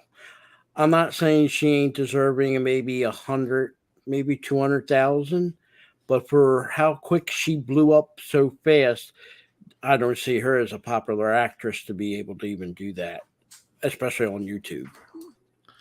You think that, but there are a lot of dims out there. Look at AOC. She is the dumbest thing God ever stretched a patch of skin over, and she has 1 million. I can't even remember how many freaking Twitter followers she has. That's the thing. There's rarely a politician I could say I would follow, to that degree as like an entertainer or a performer. You know, there, for me, a politician is not the type of person I would say I want to follow. You know, Well, just none of to, them are. yeah, Not even the no, entertainers. I wouldn't. no, I don't no. I follow any mean, of them. but in today's world, I guess people that's what they like. You know, They want to me, be part of something. They want to be counted as a part of a group, somewhere they think they belong, and they can. These are the leaders of their pack. Pack. There you go. Well, They. I was always brought up with this saying that if you're not the lead dog, the view never changes. Think on that. Oh yeah, Yep. you're always And looking. on that note, Anonymous, if you want to play that clip, go ahead. Yeah, this is freaking hilarious, man. Oops, I'm not hearing any sound. Did I not share audio? Be careful with the sound. You might want to pause it every 15 seconds so you. Oh, it's just news. They're not gonna get you for this. Yeah, I'm still not hearing anything. Also, I'm gonna reshare it, and Okay. maybe I missed the audio thing. Amber Heard has her people watching. Hi. Yeah. Okay, yeah. How you doing? I didn't check the share system audio. Her tech crew. Heard's turds. I'm sorry, Mike. I shouldn't have said that. I'm sorry.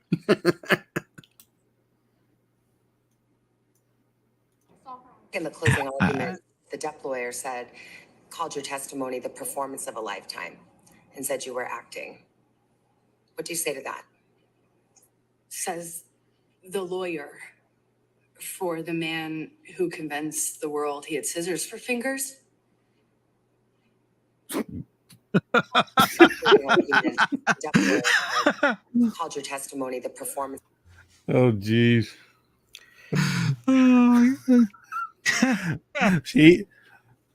Johnny Depp had me fooled, man. I swear. I will say this: when normally you get somebody that gets in trouble, even an actor or something like that, you will have a history, even if it's not known to the public. If Johnny Depp was this evil person, I don't think he would have had his previous people he had relationship come out and say, well, he never did this with me. He never did this with me. His former wife, former people that he dated and was seeing for a long period of time, all said, this is not something Johnny Depp did with us. And for him to do it, and this is why I find it hard to believe, with her, I would say the chances of what she was accusing him, I would say slim to none. Now, if there was a history there that he was violent when he was drunk or when he was doing drugs, stuff like that, I would say, okay, there's some credence there. But there's no credence there for Johnny Depp, I mean, there's a lot of people I can bring up that were horrible people to other people around them. And it was known, it was Elvis Presley. And let's just say he was a loose cannon. He was a loose cannon. He did some things like blowing out his TV sets. Wasn't loyal to when he got married to his wife. But then again, she also wasn't loyal to him. So mutual there. But you see, if you were to say, well, Elvis Presley is just, is a little weird and he blew out his TV set. Maybe the next lady he saw, I'm doing fictionally, not saying it ever happened, but let's say he shot a gun over her head. Okay, there was a history there because we all know he shot his TVs out when he didn't like the news. So there's a little credence there. Sometimes you can go on that. There's nothing there on Johnny Depp's part. Nothing. If she wanted to say he was a drug user that was uh, his addiction was making him into a fiend, and I couldn't help him, couldn't do something for him, and I would buy into it. But as far as the abuse that she was claiming, there's nothing there. And like I said, when you bring people, ex-wife, ex-girlfriends, that's credence, that's proof. If one of them would have said, oh yeah, Johnny Depp, one time I said something and he backhanded me, okay, you have something there. Now you can probably maybe believe Amber Heard. But again, nobody else, even ex-wife, said that he didn't do stuff like that. So, yeah. And on that note, let's go ahead and move on to our next story. And this story comes from Geek Tyrant. And it's by Joy of Horror. And it says Chris Evans is very reluctant about playing Captain America again in the MCU. And he's probably moved on from the role. He's probably ready to go into different roles and not be typecast as, oh, wait, you're Captain America. So this article goes on to say there have been a lot of silly rumors online about Chris Evans returning to the role of Captain America in the MCU. I've never believed that there is any truth to those rumors, and Evans was recently asked about those rumors. In his response, he is acting very reluctant about returning to the role, which is completely understandable. After all, he said goodbye to this character and he's moving on in his career. He wasn't going to play Cap forever. Goes on to say this was his response. That seems to be something people would like to see. I don't want to disappoint anybody, but it's tough to.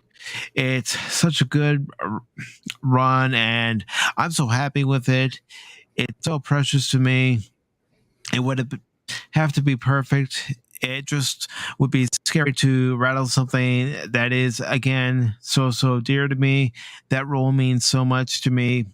So to revisit it, it would be a tall order.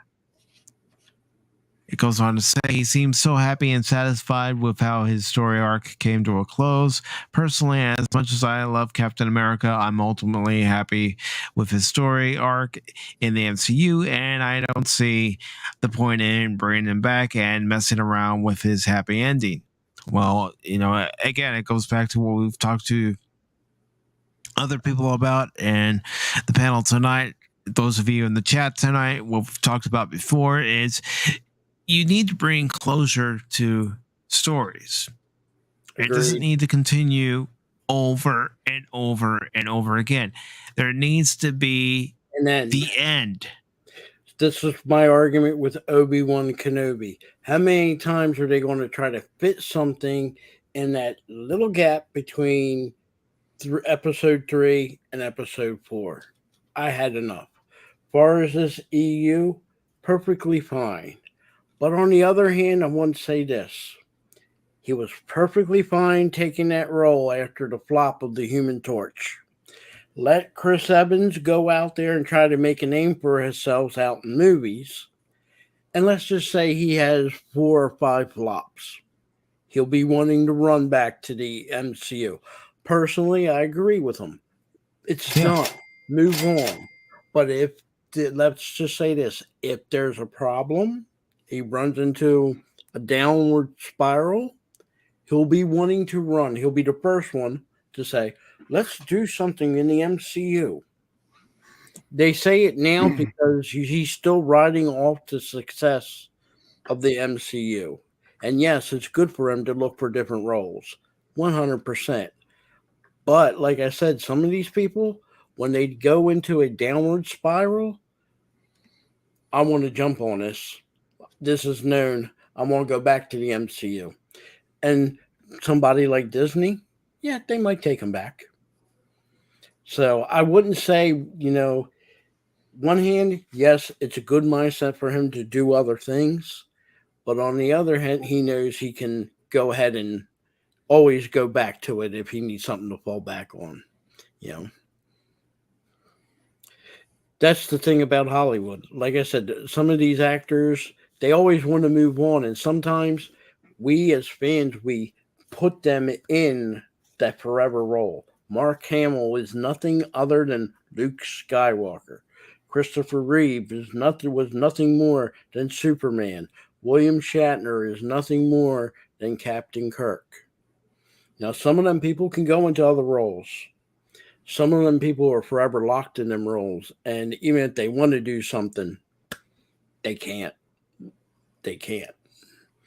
So sometimes you do it to them. Sorry, go ahead. Even when it was announced that Patrick Stewart was coming back to play Picard, my mom asked me how I felt about that because she knew I was a big fan of Next Generation. I looked at her and I said, he's too old. He needs to slow down, retire, and enjoy, the years that he has left. He's too old to play Picard. I know someone's going to say, oh, that's ageism, Mike. No, I'm looking at the man who's close to 80 years old thinking, no, his time as Picard is done. If he was to come back, it should have been 15 years ago. Yeah, agreed. Like you said, there has to be a point, not just with an actor, as an actor, but story-wise, the story has to end. Every story has to end.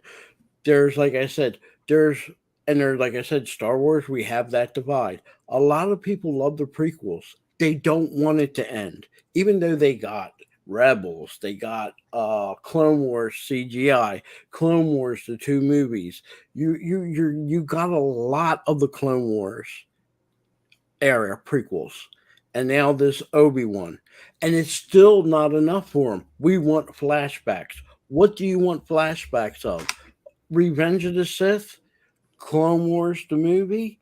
When do you get enough and say story told, done? I want to walk. Let's move on to something else. I want new Star Wars.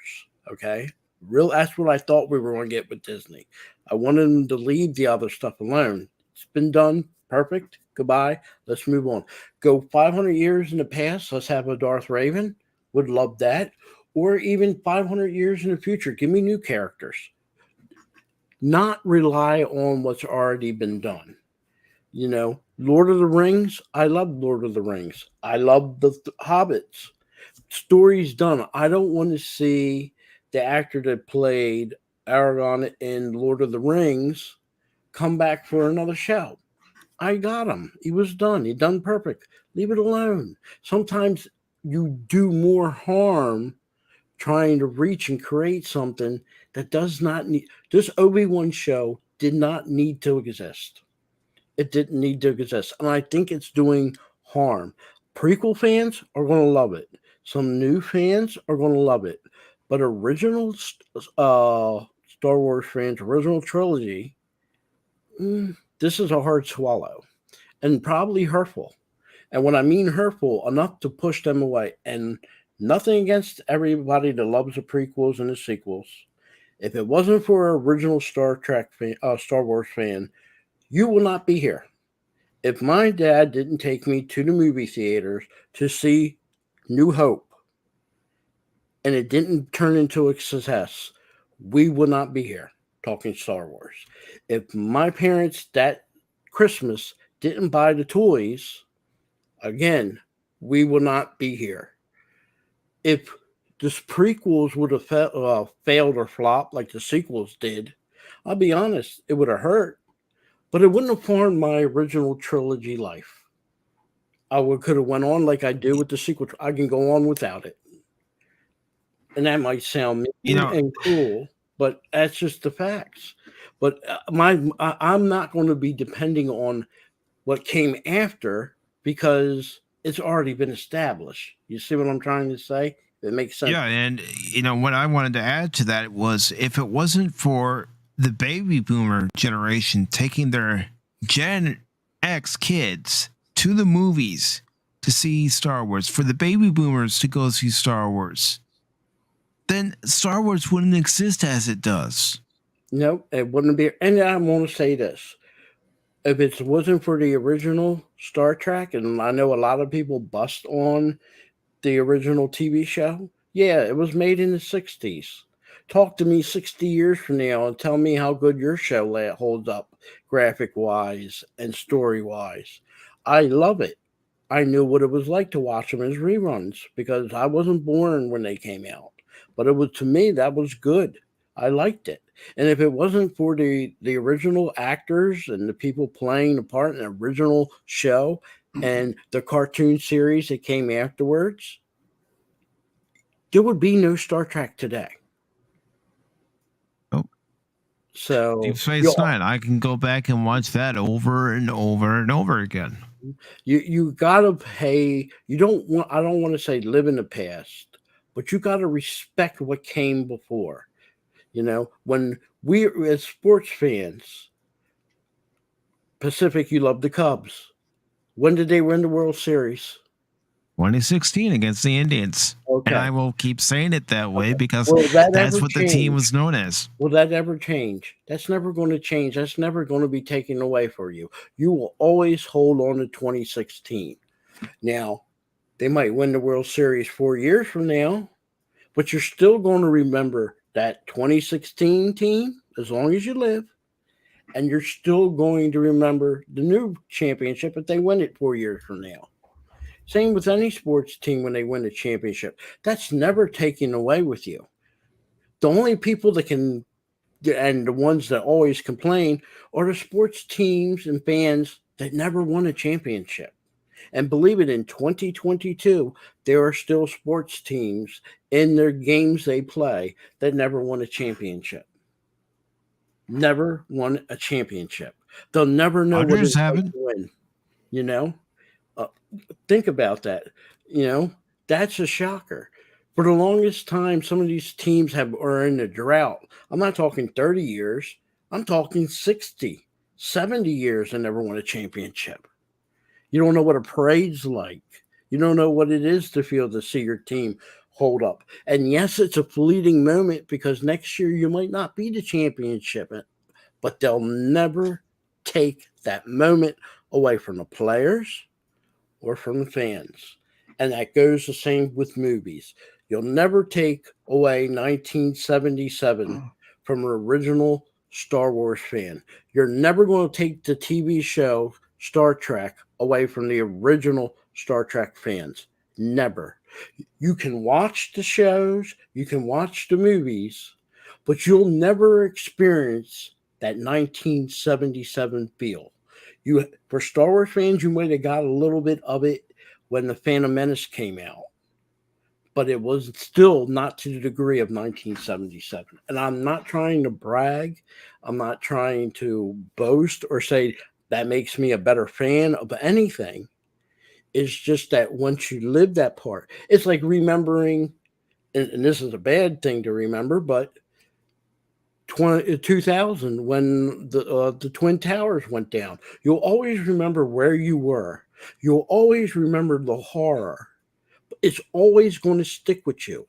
A person that wasn't alive during that time that could remember, yeah, you can watch a show or a documentary on it, but you'll never know the feeling of that day.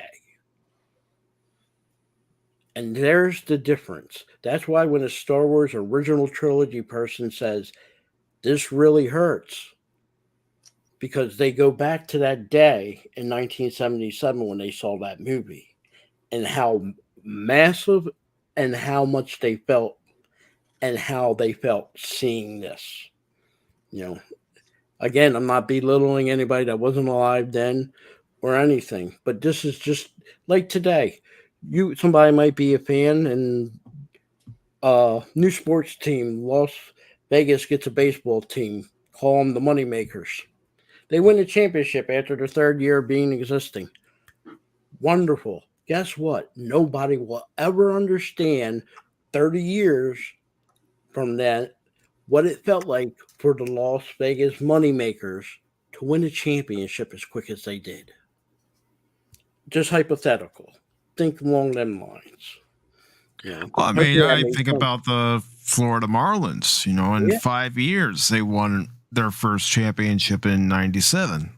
Yeah, I mean, like I said, when I talk, I'm talking about all entertainment, because all this sports is entertainment, or your music is entertainment. You know, you have a reunion. You'll never get original lineup of Led Zeppelin ever again because the drummer died. Yes, his son played in it for a while, but to get that original band from 1977 when they were as popular as they could be, you're never going to get that. You can watch a video, you can see a show about it, but it'll never touch what it was like at that time. Beatles. Nobody's never going to understand what it was like when the Beatles first came over here. I wasn't alive then, but the popularity, understanding what I heard from people that were and how they felt about the Beatles, you know, I wish I could have was there and experienced that. When Elvis was popular before the Beatles, I wish I could have witnessed that. Yes, I was alive when Elvis was still alive in the 70s, and I knew his popularity, but I couldn't say I understood it because I wasn't there in the very beginning. When you're there at the very beginning when something happens like that, it's that appeal. When a sports fan roots for his team, even if they won championships before they were alive, but if they go 40, 50 years and they win one championship while they're alive, it means something to that person as a fan.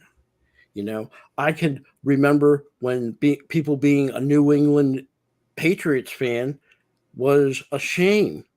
They never won anything. They lost one time in the Super Bowl against the Chicago Bears and blown out. Look at them in the 90s. How many times they went to a Super Bowl? How many times they won? That's how quick something can happen. To experience what them Patriots fans 90s and the 2000s, what it was like, I can't imagine. But I could tell you this, let them go on a 10, 20, 30-year drought and someone coming up and growing up as a Patriot fan, and they'll probably would tell you how it feels not to ever see, witness, or experience a championship. You know? Well, I mean, and Resolute Gerb, I'm just using this as an example. I'm not using it to pick on the fan base or anything. But look at Seattle Mariner fans. Last time the Seattle Mariners were in the playoffs was in 2001. Wow.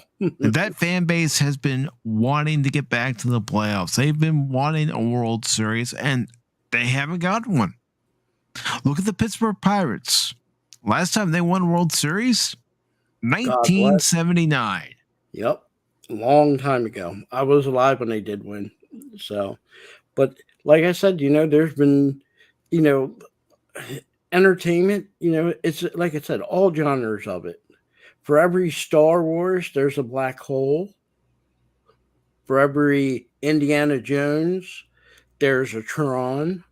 You know, you get the blockbuster hits and you get the mega disasters. You know, modern terms for people now, I guess you could say John Carter is a prime example of a major fail.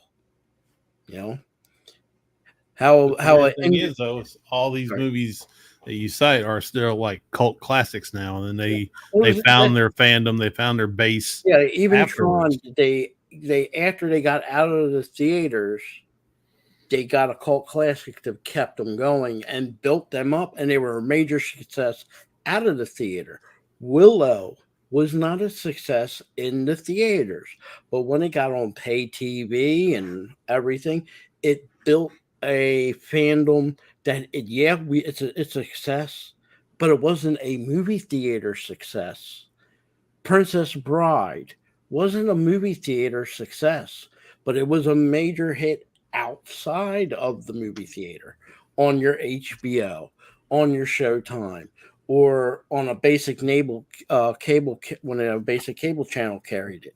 Or video rentals. A lot of people waited until they didn't want us to go drop their money at the theater to watch something. So, because a lot of times, especially in the 80s and stuff, there was so many movies coming out in prime time or prime summer movie times that a lot of people had to pick and choose what movies they went to go watch. And But like I said, you might have had at most, like in the summertime, you might have had one or two blockbusters. The rest of the movies, not saying they weren't good. Some of them were, just they got squeezed out. It happens. I mean, even music industry, same thing. You might have had your Bon Jovi this week.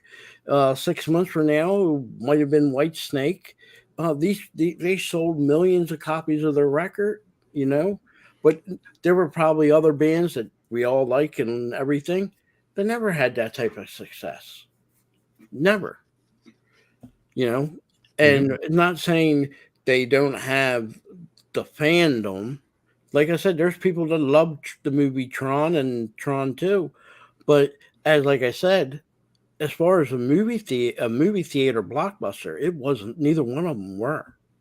So, I mean, like I said, entertainment, how you judge it, how you follow it, it's different for everything and everybody. Today, what's popular is not popular tomorrow. A movie you like today, 20 years from now, you probably say, I can't believe I like that movie, Or I've done that with movies I watched as a kid. Yeah, it happens. Some things hold up, some things don't. Yeah, some things can stand the test of time and some fall quickly, and some that didn't start out great end up being, hey, that was a major hit. I will tell you this, TV show, MASH, when it was on the air, I never liked it, never wanted to watch it. Soon as it came out in reruns, I couldn't get enough of MASH. It happens. So yeah, there's shows that you miss when you're growing up that you didn't think was be. See, my sister loved Cheers, and I never wanted to watch it, but basically because she liked it, that it's had to suck, right? But later on, I watched a few episodes. I was like, it's pretty sick and funny. So I'm a big Cheers fan now, but I should have watched it when it was out, but I didn't do it for various reasons. But even in sports, think about your favorite team. A player on your team gets traded and they bring in that player to your team. You hated him when he played. Let's just say you were a Cubs fan and you got a trade for a popular Cardinal player, Mark McGwire. Let's just use him as an example. The Cubs get Mark McGwire. All right. There were players that hated him when he was playing for the Cardinals, but as soon as he became a Cub, he's the next coming of a superstar for him. Well, I'll give you a good example of a player that I did not like when he was playing for a particular team, and when he was traded to no, he wasn't traded to the Cubs. He signed with the Cubs, but the Cubs eventually traded him, and that was Todd Hundley. When he was a New York Met and the main catcher for the New York Mets, I hated the guy. I absolutely hated him because he was a Cubs killer. And then he signs with the Cubs. And, there's a picture of him and his dad, Randy Hundley, who was a catcher for the Cubs back in the 60s and 70s. And I was thinking, all right, if this guy can put up the same numbers he put up in New York, it's going to be a fun season to watch. Unfortunately, it did not work out that way. He pretty much stunk during his Cubs portion of his career. And the Cubs ended up trading him, and this is probably the best trade that they made before the 2003 season. They traded him to the Dodgers for Eric Karros and Mark Grudzielanek.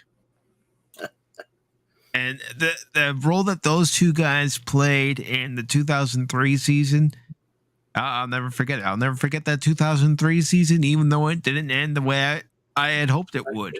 And that happens a lot. Sometimes the team that didn't win the championship or even make it close to a championship, sometimes that memory of that team sticks with you.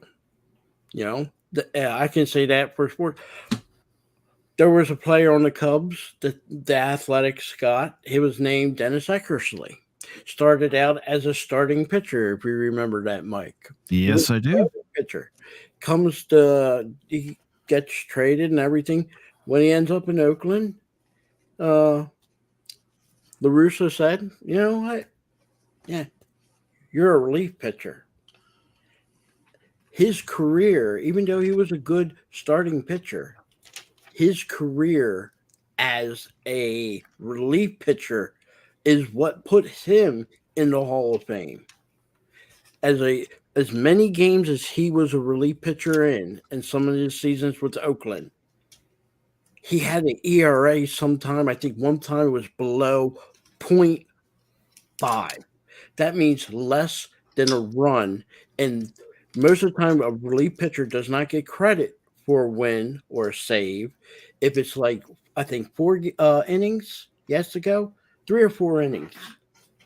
And then 3 or 4 innings, he was practically not giving a complete run, not half of a run. So that means maybe in 2 games, he gave up 1 earned run. That's almost impossible in today's day. Almost impossible. I remember when pitchers would go all 8, 9 innings, and sometimes heck, Nolan Ryan went 13 innings and still got the no decision in a game. There were sometimes in the World Series that a person would go, a starting pitcher might start game 1, but because of whatever happened during the series, he's back in the pitching rotation in game 4. Sometimes even in game 3. Some of them good starting pitchers in these major games when they had a series, hey, this is the last 7 games I might be playing. I'm going to. I played game 1. I'm in game 3 to help my team win. Today, you might get a player. I don't know. I can't do that. I game 4. I did game 1, maybe game 4. Almost unheard of. So, different styles, different mentality in today's game. Same thing with entertainment, And I know I keep reaching back into the past, but one day somebody out there, it might be you're in your 20s or 30s, you're going to be in my situation. You'll be like, that was a good time to be living.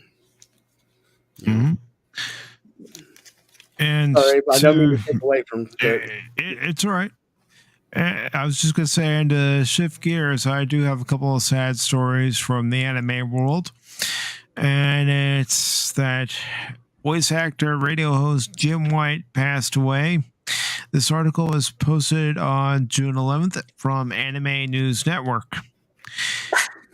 And it says the fairy god One Piece voice actor was 73.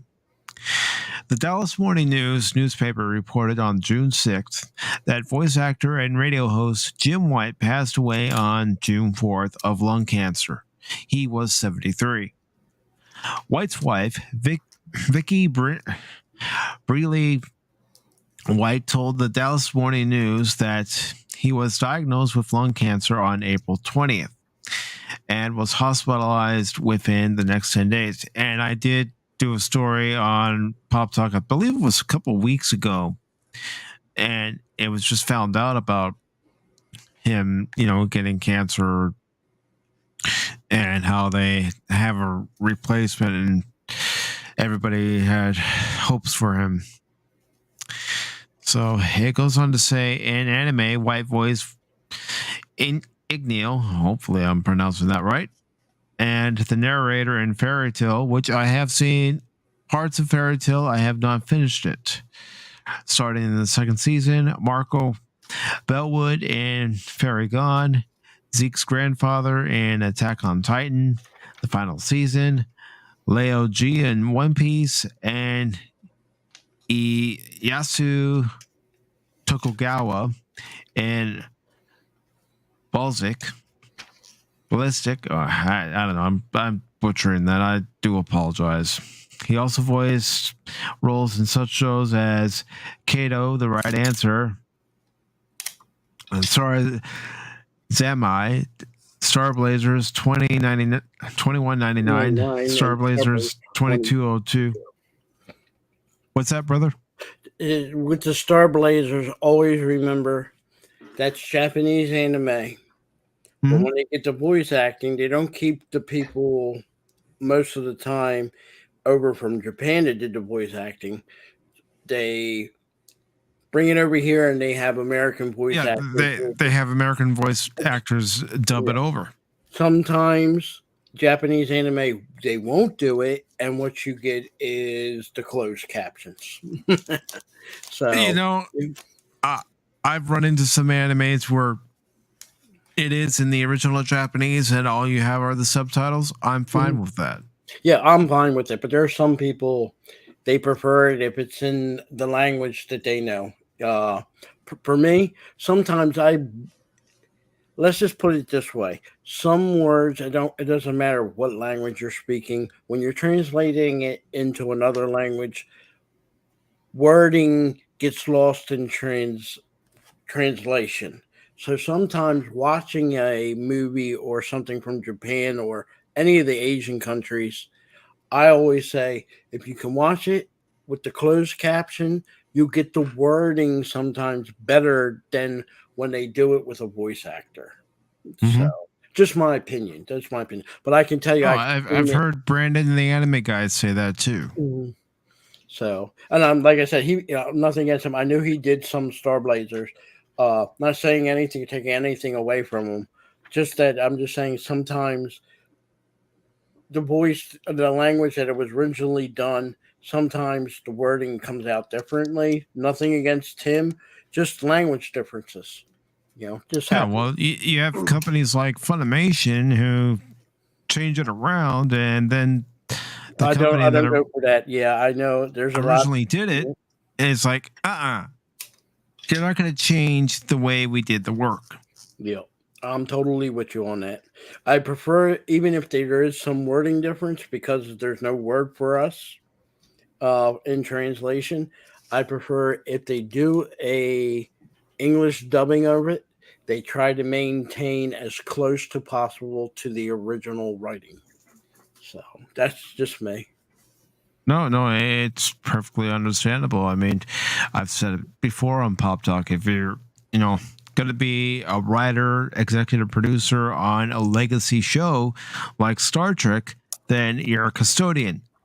Honor what came before, respect what came before, and don't disrespect the fans or what came before. Unfortunately, I know we don't get that now. We get a lot of disrespect for Star Trek, Star Wars, and Doctor Who, and several other IPs. If I kept listing IPs, we'd still be here all night. Let's just say all entertainment, right? We would be safe to cover it all. Yep. And the article finishes off by saying White worked as a morning news anchor on KEGL-FM in 1995 and KRLD-AM 1080 from 1995 to 2004. He and his wife traveled the world and produced the Restaurant Show with Jim Wright radio program. He was nominated for a James Beard Award in 1999 for his radio show. Additionally, he received an Associated Press Broadcasters Award in 1997 and was inducted into the Texas Radio Hall of Fame in 2010. He also had radio experience in Chicago and San Francisco. And it finishes off by saying White also created several food festivals in Dallas, the Dallas, Texas area, including Savor Dallas and the KRLD Restaurant Week, now known as DFW Restaurant Week. So, cancer sucks. And my heartfelt prayers and well wishes go out to his family, and may he rest in peace. Could I put something out there, particularly what this Mr. White was doing? There's a lot, and I know it's very unpopular today. Radio. There's a lot of radio out there where you're not getting a visual. They might do something like Star Wars, and they have voice actors, maybe 2, maybe even more, and they'll voice act the entire New Hope, voice act The Empire Strikes Back. Billy D. Williams and the guy who acted as C-3PO, both of them did the original trilogy on the radio. And that means they both played, they were the only two voice actors did all the parts. And if you ever get a chance to hear that, sometimes they replay it. It was another way of hearing Star Wars. What I like to do sometimes is pop the radio, hear something on there, something like that, and sit back and relax. Or what we do a lot today, audiobooks. Audiobooks. Get that experience. Sometimes let your mind go. You don't need your eyes. Hearing it is just as good. So I liked that he was in radio, and I'm still a fan of radios. Like I said, there's hard to find some stations that do it, but they do a lot of movies. I'm not sure if they are completing it or not. I think they're trying to attempt to do a voice acting for the last Ghostbusters. I would love to see, hear that on the radio. Just sit back, relax, and just listen to it. So, yeah, I mean, in the early days of radio, you had radio dramas. Oh, yes. And that's how people were entertained. My parents grew up in the days of radio, where radio was the equivalent of our TVs or what we would consider our internet. That's how you got your news. They gathered around 4 or 5 people around the radio station, and they'll hear from the radio the news. They might have something like the episodes of Little Orphan Annie, The Lone Ranger, Superman, and they couldn't always go into the movie theaters. And there was no TV. So if you couldn't go into the movie theater to watch something, you always had your entertainment on the radio. So, let me there we go. Superman. Enlarge your brother.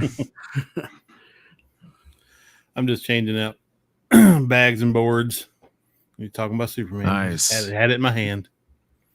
And that was the thing. Listen to the radio for a baseball game.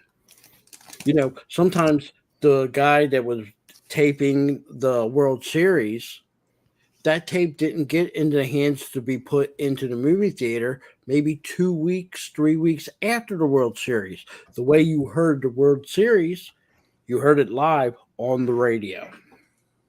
You might have got the visual of it 3 or 4 weeks later if they put it into the movie theater as part.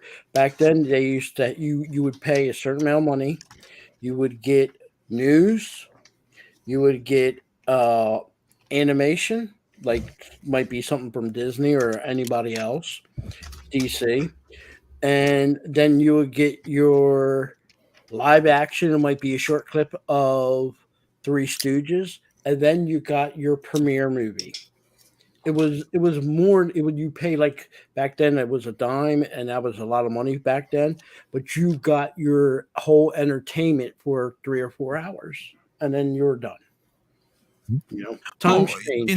Paul had asked me, when he asked me to do the commentary for the lightsaber battle between him and Mexican Iron Man, myself, Cash, and Baron Norman Tag, and he asked me, he said, what were you thinking when you were doing that? And I said, I was channeling 2 baseball broadcasters I heard, growing up at various points of my life.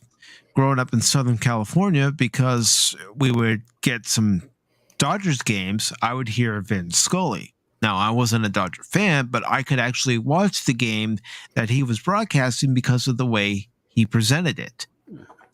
And my other influence is Pat Hughes, who's the radio broadcaster for the Cubs.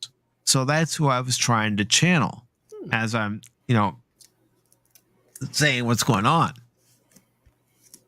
Totally.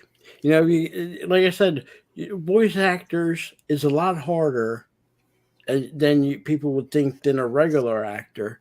A regular actor, he's able to give, facial expressions, positioning, and all that. Think of it on a fan size as well. When you don't have the image, but you got the sound, the first thing you do, visualize it in your head and how I perceive it. And then I would go outside to my friends, Mike, for example, and I can say, "Oh, we heard that Long Ranger show last night. Oh, yeah, that was awesome." Well, and you use your mental thing, not your visual. You're using your mind, and how I perceived it and how Mike perceived it might be two different ways, uh, at different times. You had to use your imagination. Yeah, and that was a good thing because you know what? We grew up at the time when, today's society, kids don't go out and play. We went outside and play. We had things to take outside to play. We had Matchbox cars, Army men. I don't even think you can buy Army men in the store anymore. We played. Maybe if you go into a dollar store. Yeah. But, and the funny thing is, we grew up and there was not enough of us boys. Maybe we want to play football. Well, the deal was if we didn't have enough people to play football, there were girls. The deal was in order for them to agree to play football, we had to go play what? House. And I can guarantee you, Mike, we both played house.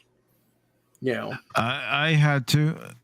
It wasn't my favorite thing, but like doctor maybe. If you wanted to get somebody, if you needed 3 girls or 4 girls to come play football, and the deal was you had to play their house. That's how you did it because that was our entertainment. Because sometimes our parents wanted us to go outside and experience outside. But the other thing is, unlike today's world, we didn't have the entertainment all the time. Cartoons wasn't on 24 hours. No, you'd be lucky if you could catch a cartoon on a school weekday in the morning. That was it until Saturday morning, and then by noon they were all done. And then you really had, what were you going to do the rest of the day? Go outside to go play. And I grew up at the time. This was even before Atari. You didn't have electronic games. Vision. Yep. Then that came out, but even still, your parents would tell you played the computer you played the Atari or the ColecoVision or Nintendo. You played it enough. Go outside, experience the outside. And you went outside and you did things. You played Star Wars. Played sports. And I don't mean when I say play sports, I'm not just talking about playing when you're in school for your school or your local baseball league or anything like that as a kid. I'm talking you going out with friends and you play baseball, street ball, friends would come over. You could be playing a game. Friends would come over and say, "Hey, you want to hang out?" You get on your bike with them. You go riding out. There was a field next to my neighborhood. We would go play in the dirt in the field. We didn't care. We'd come back dirty. Some of them baseball games that you played with your friends against your other friends were more memorable than the games you were watching the professionals play on TV. Yeah, we were playing it for the fun of it. We weren't playing it for some monetary incentive. And the only people watching was maybe your other friends. And, let's be honest, and maybe some girls were, that's where the guys are at. We'll go watch them play, And sometimes you were forced to ask them because there wasn't enough people. Hey, you girls, you want to come play some, baseball, kickball, Okay. You got to play house and hide and go seek and all that good stuff. Don't forget doctor. Hold the baby. Oh, God. Can you imagine the humiliation of holding a baby doll? Kiss the baby. Yeah.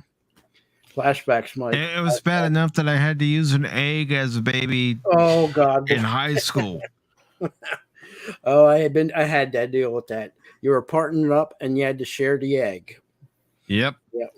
And if thank God I didn't break my egg and my partner, she didn't break her egg, but I had the experience of witnessing the confrontation when the boy broke the egg and the girl he was partners was freaking out, you know. Some of the things we had to deal with growing up. Yep. I don't even think they do that experiment anymore with the eggs in school. I don't know. I haven't even asked the teacher if they still do that. We used to have home economics. Remember that? Yeah. Yeah. Yep. Yeah. It was a requirement at my school. Had It to was know elective how to and at all. least bake a cake, you know. You know, even had to learn how to do at least the simple way. You know, not saying you could knit or make a doll, anything, but Still at had to least learn to sew. Yep, had to learn how to do it. You know, and because of that, I could say honestly, I know people throw away their socks when they get a hole, but I thankfully learned that in high school at economics how to, you know, just a small hole so sock lasts a little bit longer. You know, Yeah. today's world is so quicker and easier. You got a hole, throw the sock away, go buy a new pack. Mm-hmm. And I have more sad news from Anime News Network because actor Billy Kimmitz, he passed away due to stage 4 colon cancer. So cancer can go fuck itself as far as I'm concerned, but I've always said that because I lost my uncle to cancer. I lost my father to colon cancer. He was a couple days short of his 60th birthday, and my mom is a cancer survivor.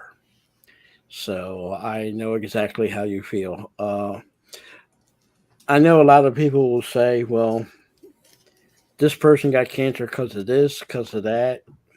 My parents didn't smoke, didn't do drugs, didn't do anything. My dad was not a drinker, neither was my mom. But my dad developed colon cancer and my mom developed breast cancer.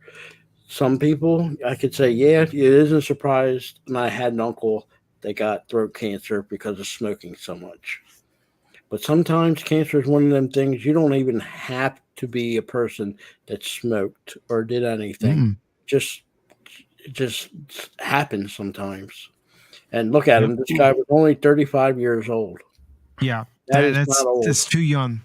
Yep. Yeah, I think it's a lot of the crap we eat, though. I think I the agree. chemicals and stuff like that. It's just in so much stuff, and it just accumulates and it I feeds think it. the worst thing you can eat, and I will tell this people to this day, it's not just the artificial sweeteners, but that corn syrup. Your body can't. It is so thick, your body can't digest it. And I know a lot of people talk about the obesity. I grew up in the 70s and 80s when we had real sugar in the soda, real sugar in everything, not the corn yeah. syrup. And Coke they were used to not have bad. real sugar. Yep. You can see it and outside the United States, like in Mexico, they still use real sugar in all their stuff. They don't have the obesity we have.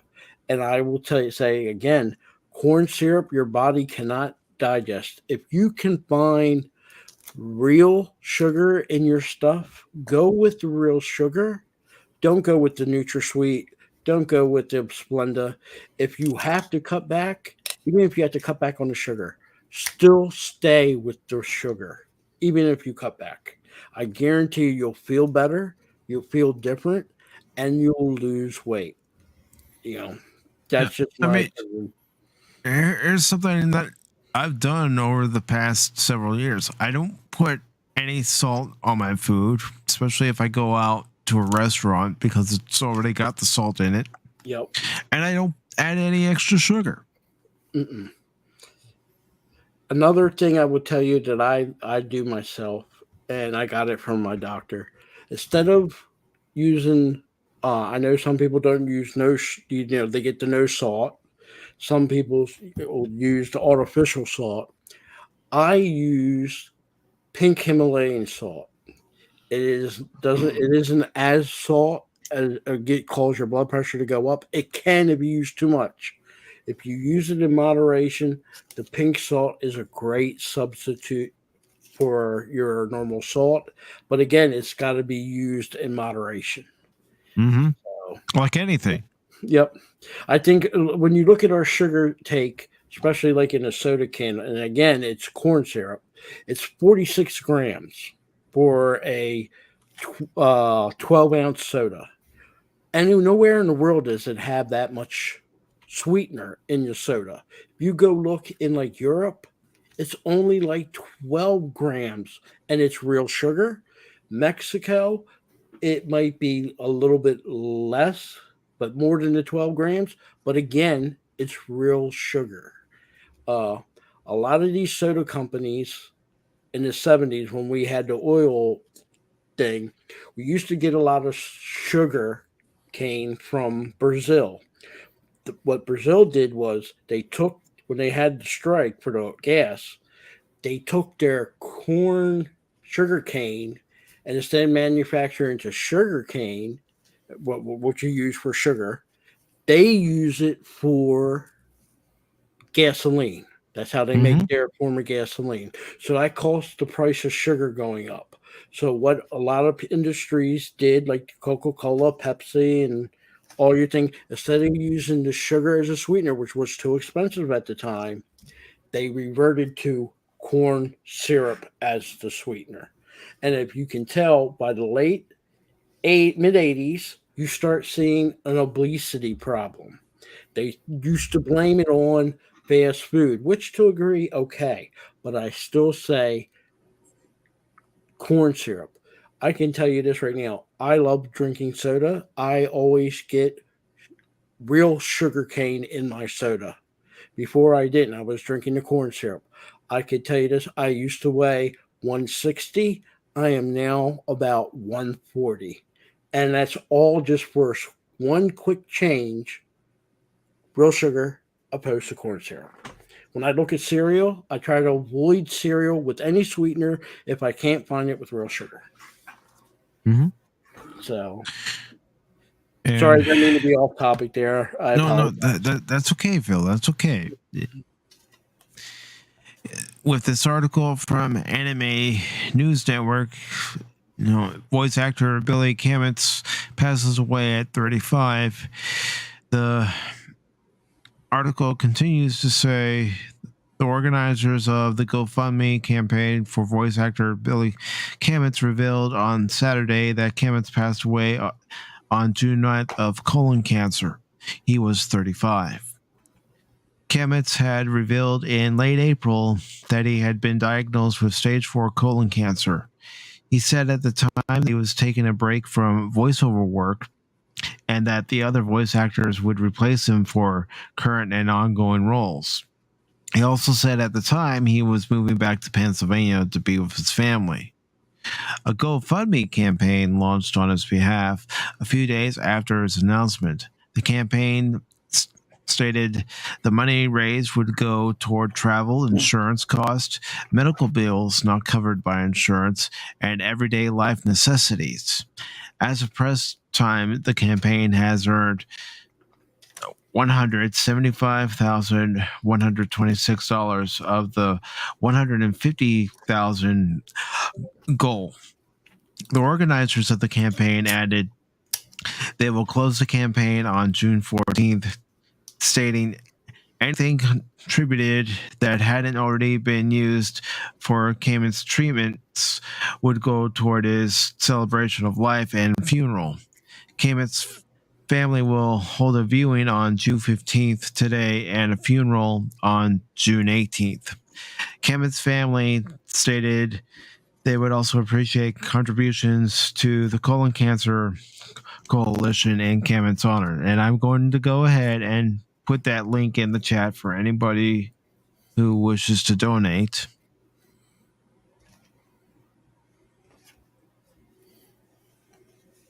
It finishes off by saying Kametz was born on March 22nd, 1987 in Lancaster, Pennsylvania. His obituary stated Kametz had dreamed of becoming an actor since early childhood, and he got his break with Disney as an entertainment staff member on a Disney cruise line. He later played the role of Aladdin in Disneyland's musical Spectacular. He wanted to entertain. 35 years old. It goes to show, you never know when it's your time. Yep. And you got to live life to the fullest, because tomorrow is not guaranteed. I don't care if you're 9 or 99. When it's your time, it's your time. So every moment that you have, try to enjoy it as best as you can. Even when it's a bad time or a bad day, be thankful you still have that day.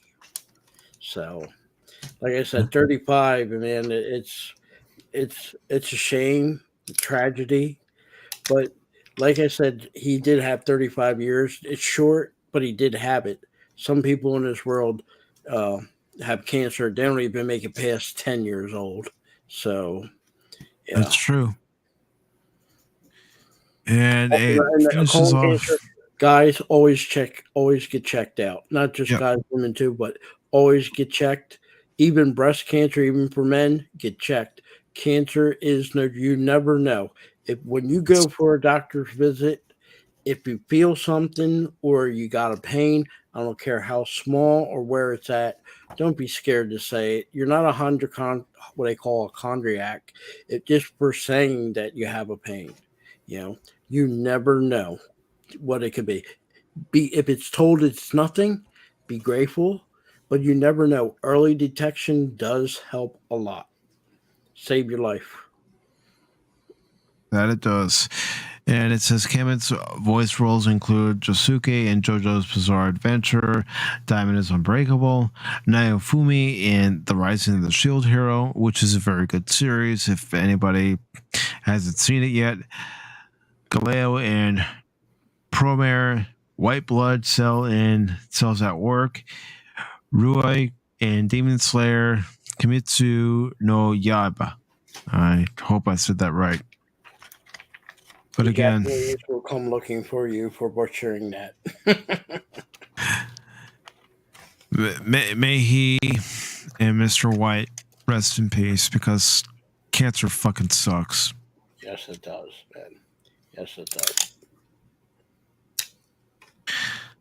All right, I'm gonna read one more article and call it a stream, because I do have to get ready for my live watch party of the third episode of The Orville, which is Morality Paradox tonight.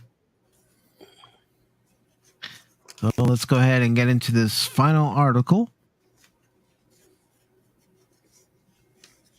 And this final article comes from Doctor Who. And it says, Neil Patrick Harris joins Doctor Who. Let me go ahead and copy the link.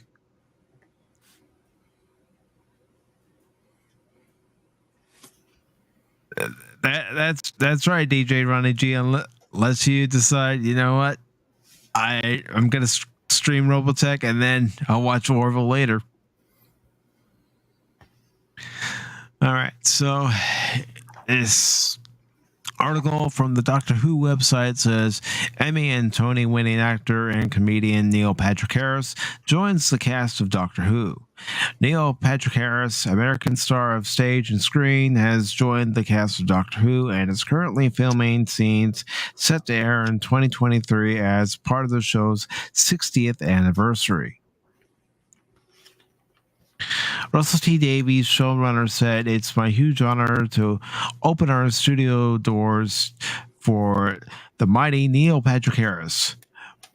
But who? Why? What is he playing? Well, you'll just have to wait," according to this article. But as I promised you, the stuff we're shooting now is off the scale. Dr. Beware. All right, so pretty short article, but there was a rumor. There was two rumors. One is that he was going to play at the same time another version of the Doctor.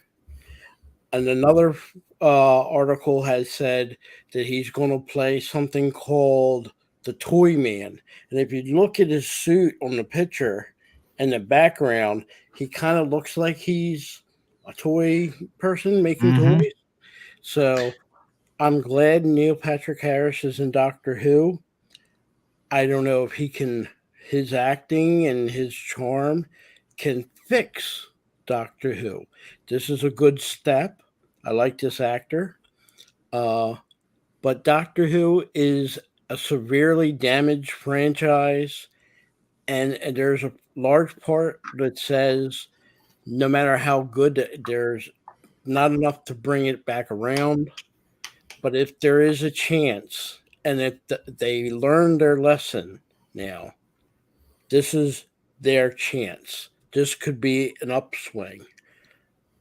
But then again, with everything going on in today's world, sometimes you want to have that chance, but it's just, I'm hoping. I would love to go back to being a Doctor Who fan. So would I. But, like I said, it's in a worse position than Star Wars or Star Trek right now. And BBC totally destroyed themselves along with the Doctor. Canon, everything. Like I said, I just hope they learned their lesson. That's all I can say on that. But I do like Neil Patrick Harris. If anybody has the ability to bring it back and turn it around, him being included is a major step. Let's just hope that they learned their lesson and bring back how Doctor Who was. Is he just a guest star in an episode? Is that what it is? I think he's going to be on. I'm not saying like a permanent cast member for the season, but I think he's going to be on a couple shows of the season. I'm not going to, I can't say, I don't know. I won't say that he's going to be on. I would be surprised if he's on the whole entire season. Let's just put it that way. Maybe if there's like 12, let's just say if there's 10 episodes, if he's on 4, that's a good thing. That's a good thing. If he's on more than that, that's a positive thing. So that all depends on what his role is and what character he's playing. And I hate to throw this out there, being the elephant in the room, but did he get hired just because he's a gay man? I would say for him happening to be gay, in this case, no. I think it's purely his acting abilities. And I'm sure you feel the same way. He's a good actor. Well, he's a good actor, and I liked him in certain things, but how he is, and I know this show really went that direction. I think they needed him for his popularity as an actor. That's a good point. It's not that they want him because he's a good actor. Mm-hmm. I think, to be honest with you, I think they are turning Doctor Who. They're going the gay route. Yeah, the guy they got to play Doctor Who. Russell T Davies is that way. And they're doing inclusion and diversity, and I'll guarantee you, the Doctor will be gay, and the transsexual Rose. Yeah, they're going to turn this whole thing. If that is the route they do go, then you might as well stick a fort. Doctor Who has bellied up like a fish.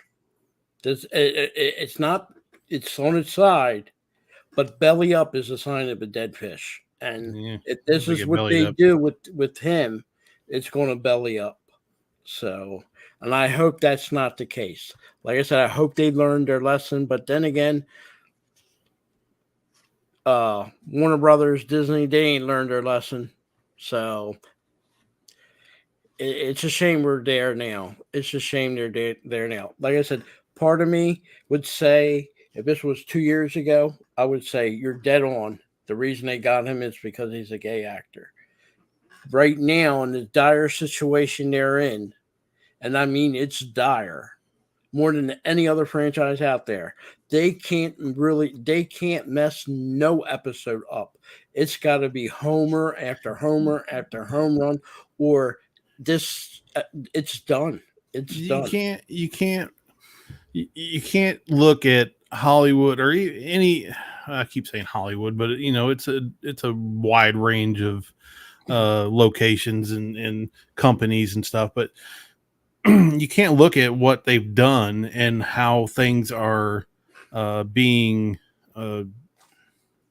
reacted to by the fan base and think that what they're going to do to Doctor Who is going to be good. No, you always they have to know it's going to fail, and this may be a grasping at straws to bring in somebody who is a well-known actor and even liked as an actor in a lot of stuff he does, but it's still a stretch. Yeah. And it's not going to help them any. I would even say it's the same thing if Disney reached out, brought Johnny Depp into Star Wars. I don't even think something big as that is enough to fix Star Wars 2 or 3 years down the road. No, and it doesn't matter who they bring in. They can bring in, Chris Evans or to play Captain America in Doctor Who, and it's still going to probably be a woke mess that everybody's just going to cringe and bow out. No, that I think if it is on a failure part, they need to, and they won't own up to it, but they have to acknowledge everything they did with the last Doctor, the girl doctor, and it has nothing to do that she was a girl doctor. It has everything to do. They totally destroyed canon in her season. That whole entire season, that everything destroyed the canon of every Doctor Who, going all the way back to the beginning. Yep. Every Doctor Who, and I will even say this. This wasn't the only thing BBC has totally wrecked. They wrecked a lot of shows that they wrecked. They're feeling the pinch right now. Doctor Who was their bread and butter, and that thing is darn near, when I say tanking, I don't mean it's tanking. It's got the China syndrome. I don't know if you ever heard that term. China syndrome is if a nuclear facility has a meltdown, they always say it would sink straight down to China on the other side of the world. So that's the condition of Doctor Who. Star Trek is there. Star Wars is starting. It's already going down that track. They had the best chance of turning around, but they're not going to. No. And DC is totally gone. Marvel is past Star Wars. I would put them in the Star Trek as far as how deep they're going down. So, but this right here, Neil Patrick Harris, is an opportunity to go on an upswing. If they can repair it, this is the way to do it. The new Doctor, hopefully it will work. But if it's going to be a continuation of destroying the canon like they did, then you might as well stick a fork into it. Don't even bother having a season of it and just end it right there and walk away and call it a day. And I hate to say that, but no Doctor Who, it's better than lousy Doctor. And they'll beat a dead horse as many times as they can. And it's a shame that's where we're at today. Again, it's not just it's all forms of entertainment. Like I said, baseball. Like I said, this is the time of year you see the fire sales. They don't care. They're going to play 30, 40 games, and if they win 5 out of the 40, they don't care. It's a shame. It's a shame. Like I said, it's hard on me because I used to like Doctor Who. I used to watch that on PBS on the weekends. Spend hours watching it. They might have on PBS would have 3 hours, and you see Doctor Who.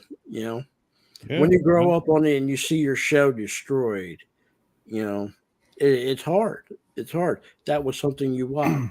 It'll be like somebody coming along to your family's reunion, and totally trash your family reunion. No matter how good the great or any other family reunion, you're always going to remember this lousy one. It's a shame, but that's how we are as human beings. We're never going to forget, as Doctor Who fans, the last seasons that they gave us of Doctor Who. You know? Yep. That's true. I got my kid into it. I mean, I used to be same PBS, AETN, or whatever it was. Used to watch Tom Baker all the freaking time. When I was growing up, because we only had 3 or 4 channels, and that was one of the things. So I was a big fan of Doctor Who growing up, and then when they started again, I was like, oh man, they're doing Doctor Who again. And so I pulled my kid in, and we watched BBC America. We watched Doctor Who every freaking time it came on. We loved it. It was as good as it was back in the day. The stories were good. The acting was good. The characters were great. And he's got all the stuff. He's got the TV shows on DVD. He's got Funko Pops. He's got Doctor Who. Alarm clock. And then it just, it rotted. It rotted on the vine, and we're just sitting around, just thinking, what in the crap's happening to this, and now he's, he don't care anymore about it. I don't care anymore about it. He saw it coming. I saw it coming. We, it was so disappointing and heartbreaking of seeing what was happening to it right in front of our eyes, and we just had to bow out. It's not. And I know when it comes to the Star Wars, people say, "We'll take the bits and pieces from it." I give the analogy: I go to a restaurant and I'm eating a meal, and my entree sucks, my soup or my salad sucks, but I'm supposed to be happy that my dessert was great. It don't work that way. No. And that's the same thing for a show. If 90% of the show sucked, and I don't care, okay, I'll use this example. The last episode of Mandalorian, you know what? 4 minutes of Luke, great. It wasn't a whole episode. It wasn't 2 episodes. It wasn't even half an episode. 4 minutes of Luke showing up didn't undo all the stuff that they did to Luke and the canon of Luke Skywalker in Star Wars. And you can celebrate that you got that wonderful 4 minutes of it, but it is what it is. 4 minutes, not even an episode. So everybody got their hopes up, and hopefully in like Doctor Who, this is the case. Yeah, they were. You get your hopes up. Oh, Boba Fett's going to be great, and Boba Fett was garbage. You get your hopes up that we brought Ewan McGregor and Hayden Christensen, and I'm sorry, this show has been utterly trash for me. I first of all went into, and I'm going to say this, I still don't see a whole point of why we have this show. Nothing against Ewan McGregor, nothing against Hayden Christensen, but I do think Disney knew the prequel fans still want to touch and have the Clone Wars movies something back. It was like Mike said, we can't say it was over, story told, done. We got to, you know what? There will be people, if they said, oh, we're going to come out with Revenge of the Sith 5.0. Not quite this, but it's partially another part of the Revenge of the Sith. I don't want that. Story told. Move on. Let's go to something else. We don't need the story told between Revenge of the Sith and A New Hope, and I don't mind the little rebel stuff in between and the Clone Wars. That's fine. That more than enough. These fans, nothing against them, can't tell me how we got Rebels, Obi-Wan facing Darth Maul. Didn't seem like he was disconnected from the Force. Didn't seem like he was depressed. Didn't seem like he lost his form with using a lightsaber. And we get this Obi-Wan. And then we get the Obi-Wan from A New Hope. I didn't see that man being sad, depressed, or anything. Only thing I seen was just like he was written. He is Merlin, and Luke is King Arthur. When King Arthur's dad died, and King Arthur was a baby, Merlin knew that his life was in danger. So he takes King Arthur as a baby, hides him with another person to raise him as their own. And lo and behold, when he's old enough, he's able to reclaim the kingdom of his father and become king. That's Luke Skywalker. If you watch Excalibur, you say, wow, that's Star Wars. That's the story of Luke Skywalker. Ben Kenobi's job is to lay low and keep an eye on Luke and train him and bring him to Yoda. Okay? Yep. It's not to go out there in the galaxy. Right now, Darth Vader knows he's alive. And he knows somehow Bail Organa, according to the series, is tied to him. Do you think now that Darth Vader is not going to go looking at Alderaan? The Empire will send everything they got. They would send everything they got because guess what? They would figure these rebels and they're hiding more Jedi. He would not stop. Darth Vader, our Darth Vader from original trilogy, would not stop. I know people say, oh no, he's letting them lead on. No. When he went looking for Luke at The Empire Strikes Back, when he went to Hoth, he was hunting for him. He was hunting not just for Luke, hunting for them rebels. And when that admiral messed up, he choked him right to death. You're now admiral. And when he went and they did the Battle of Hoth, he went down there to wipe them out. Yep. That's Darth Vader. This Darth Vader, if Obi-Wan was trapped in that building and that were being held up there, Darth Vader wouldn't let that lady do that. He would have been down there, and he would have been the first person to rip that door with the Force right out and go after Obi-Wan and killed anybody that got in between. Not only that, with the Inquisitor failing Darth Vader, he would have killed her. Yep, he would have said, "You failed me, so bye-bye." You know, this whole series was only put in there just for me to make a cash grab, and they knew that the prequel fans wanted this. Like I said, if they can make another movie of the prequels, and the fans will eat it up, the prequel fans, and Disney will love it. That's pretty much what this is. Another prequel movie. And we don't need it. We don't need it. Obi-Wan's sacrifice in A New Hope was perfect. From the time he left Vader, burned on Mustafar, until he dies on the Death Star, it was perfect. He gave up his life to protect Luke and Leia. He could have left. He could have got away. But his whole point was to get them off that Death Star. I'm going to draw Darth Vader to me. He wasn't trying to win the fight. He wasn't trying to beat Vader. He knew what he had to do.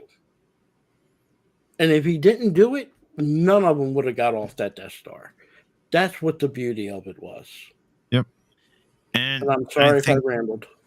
That's okay. I was going to say, I think that's a good point to end this edition of PACIFIC414 Pop Talk. But before I do want to say this from the bottom of my heart. Thank you all so very much. A year ago at this time, this channel only had 15 subscribers. Now, a year later, at 201 subscribers, I didn't think it would get beyond 2, to be honest. And, you know, I knew when I started thinking about what I'm going to do as far as the YouTube channel was concerned, I knew I didn't want to just center it around the Cubs, because there's more to me than liking baseball and liking the Cubs. I like Westerns. I like science fiction. I like pop culture in general. And I knew I wanted to come up with something centered around pop culture. It took a little longer than I expected to come up with a name. And, you know, it's still, honestly, almost a year after I created it, I'm still working out the kinks. I'll be perfectly honest. I'm still working out the kinks. But for this channel to become what it's become, it's because of you. And I can't take full credit. I won't take full credit because it's not just me. It's a team effort. And it's 201 people who decided, you know what? I'm going to give this channel a look and subscribe because I don't know what it is. I don't consider myself, the most outgoing person in the world, the most entertaining person in the world. I just give you me. That's all I give you is me. When you see me after, a Cub game where the Cubs have lost and I'm ticked off about the result, that's me because that's the fan in me coming out. That's the fan who's thinking about those scoring opportunities that they couldn't take advantage of, the pitching changes that weren't necessary in the game, or you bring in the wrong pitcher to face the wrong guy, or watching a TV show or movie and I don't like the episode. I mean, I'll give you an example. Falcon and Winter Soldier. I didn't like that series. I felt it was unnecessary. Because we know that Anthony Mackie's character is able to handle that man as Falcon. We know that. The series was unnecessary, but they went through it anyway. And, I know I'm not the most articulate person in the world, especially when it comes to my reviews. But I do this each and every day when I'm able to record or do a live stream to improve. And that's what I'm going to do. I promise you, I will improve. It may not be, instantaneous, but you will see improvement on this channel. I will always try something and try to get it to work. I will think outside of the box because that's what I do. I think outside of the box. One of my good friends, and he's become a good friend in almost the year I've gotten to know him, is Common Sense America, the Smoking Patriot. And one of the things he said to me that he likes about this channel, that he likes about me, is that I'm unorthodox. Somebody says go a straight line. No way. Mike's going to find another way. And that's what I'm going to do. I know some people may not like the unorthodox style, but that's me. And I want to thank you all very much from the bottom of my heart. Thank you. You deserve it, my friend. You deserve it, and you deserve more. You're not just a great YouTuber, you're a great person. And I like to call you my friend. So I always consider you my that, friend too, Phil. And Anonymous, I'm glad to have gotten to know you. I mean, I've got to give credit where credit's due. Someone who's been in my corner from the beginning since last year has been the Nerdpoil life form. And I have to give him credit. He's been in my corner ever since he and I first came across each other. And you know where that happened? On Nerdrotic. So in another way, I do have to thank Gary from Nerdrotic, because if he didn't have his member stream, Nerdpoil and I would have never met. So thank you. Thank you so very much. I want to say, Mike, from the bottom of my heart, you suck. No, I'm just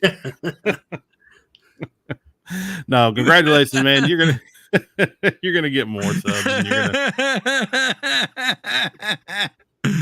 Okay, I'm over it. Okay, all right.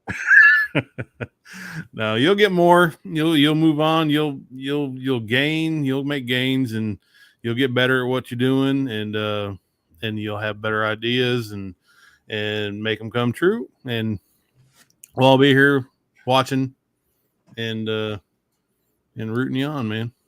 I'm here to help you anytime, Mike. You know that, and be it in the chat or here on your show. Any way I can help, I'm always here for you. Anytime you want, you always reach out and message me. You know, I'll get to you. You know, you're at 200 now. You'll be at 400 soon. And then from 400, you get to 800. And then after you hit 1,000, you'll forget about us and move on to popularity. No more letting weirdos on your channel anymore. Yeah, you're going to move up to the upper class. You're going to be like the Jeffersons, moving on up. This whole journey, I need to keep a level head, and I keep telling myself that don't get too big of an ego. If you ever reach 1,000, I don't think I'll ever reach 1,000 subscribers. You'll get there. You'll get there. Yeah, we all think that, man. We all think it. I mean, I You'll- never thought I was you'll going to get get there. over 100, but I'm You like I said, I'm a person. I never want to be a content creator. I like going to different. You'd be surprised at some of the YouTube channels I go to. It'll be mind blowing. But I'm telling you, you'll go to 200, you'll go to 400, you'll go to 1,000. And yes, there'll be times things will get slow, and sometimes YouTube will sabotage you. But you'll keep on growing. You'll keep on chucking. And you just do what you've been doing. That's all. Be you. Do what you keep doing. And do what you let's like. say, if you never make it to 10,000, is that a big deal? Even if you, No, like I said, it's not. as long as you got people popping in your chat, people popping in your live stream, and you're doing this, I won't even worry about the numbers. It'll get there. It'll get there. Yeah, and that's one thing, and I don't know if he'll ever see this, but that's one thing Loki says in his YouTube chats on Wednesdays is don't focus on the numbers. No. Just be you. Just have fun. And that's always been my goal for this channel. That's why I don't do anything scripted. It's off the cuff. It's off the top of my head. Yes, I know it's rough sometimes. I know. But I appreciate everybody sticking around even during those rough patches where I'm even struggling to find the words what I want to say, especially during a review or during a Cubs recap, or even doing a game stream like I've done on the channel numerous times, trying to come up with something to say because I'm too busy focusing on the game. I've got the controller in my hand and I'm watching the screen, and I forget that I'm streaming live and I'm not just playing the game on my own, and I have to keep talking. You get caught up in those moments. That's why I don't live stream. Well, I sometimes, like I said, I'll pop in your channel, talk to you. And then, Paul does his gaming channels. I don't mind jumping in, especially when he does Skyrim. But, you're fine, my friend. Trust me, you're fine. I watch your stuff. And when I don't, and I can't watch your stuff, I catch the replay, man. I love catching the replays. That's the best thing, Sometimes you can't be here. I'd love to be in your chat all the time. Can't. And then again, I get dragged into Loki's channel, which I never joined and never wanted to be there. And I keep asking YouTube, why the hell do I keep ending up here? I'm not Scandinavian or a Viking, and I'm not going to cheer like a Greek Spartan. I'm sorry. Why am I here? And the only other thing I can think of is Mexican Ironman. And as an Italian, I kicked him out of the Latin club until he repents. And, that's the only reason. And then while I'm there 2 seconds, I smash his like button and out the door I go. But I like Loki. Yeah. You know me, I try to be chaotic just to be different, just to start. Yeah.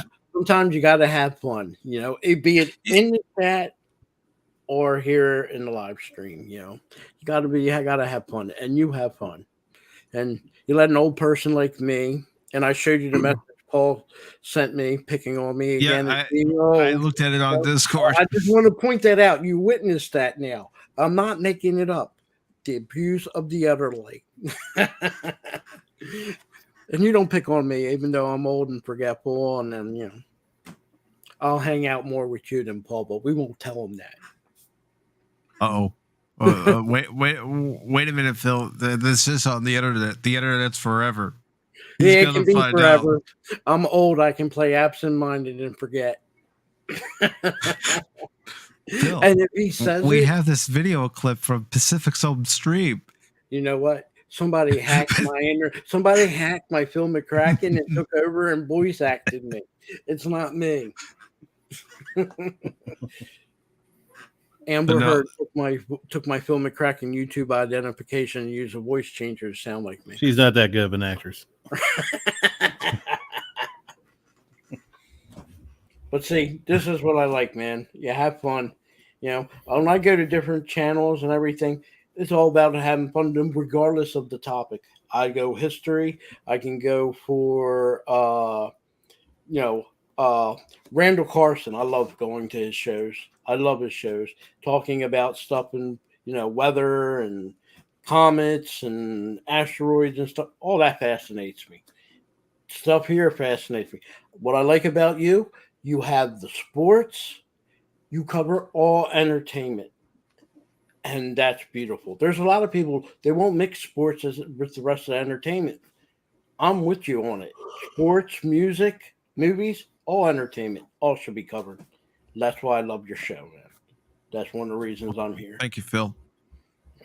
Now you've given me a big head where for a few moments I'm going to think, yeah, look at me. And then I expect someone like Anonymous to come along and smack me upside the back of my head and say, come down to earth. I'll keep you grounded. Don't worry about it. I can give you shocking news. I could say my name is Mike Zero. No. You don't know that. I could Mike Zero. No. We started the show this way, and we might as well end the show this way. How about no? So, with that being said, I will be back shortly at midnight to give a live reaction to episode 3 of the Orville Morality Paradox, and then I'll be over on the Nerporial Lifeform stream shortly after giving a non-spoiler review of the episode to talk about the episode where there will be spoilers. Orville or Star Trek. It should have been Star Trek. Shoulda, woulda, coulda, but it's the Orville, and we'll take it. Yep, I'll take it. I'm glad when they refused him to do that in Star Trek, I'm glad that he went ahead and made it the way he did and kept going. Mm-hmm. But to me, I can tell that's Star Trek. Uniform, everything, story-wise, that's the Star Trek we need, not the Star Trek we were getting. So. Yep. And before I leave, I do want to say thank you to Deleted Scenes. Thank you, Steven, for stopping by. DJ Ronnie G, thank you for stopping by. Input Latency, thank you very much. Of course, Anonymous, thank you. Yep. Cap Stargate, thank you very much. Scroll. Scrolling. Resolute Germ, thank you very much, brother. Spock's Friday nights. He will be there with Nerporial and I as we talk about episode 3 of the Orville tonight. Don't forget about that guy, PACIFIC414. He might be crazy, but he's a good guy in your chat. Yeah. Then there's me. Yeah, some dude who, for some reason, still watches the Cubs, even though he knows the outcome before the game even starts. I'm an A's fan, so you know how I suffer. So we're in the same boat, my friend. Yeah, and like of course, NASCAR, just to see if there's a wreck. Thank you to the Nerporial Lifeform. Let's see. I know we had Leia Rose here. Got to scroll up. Get to her name.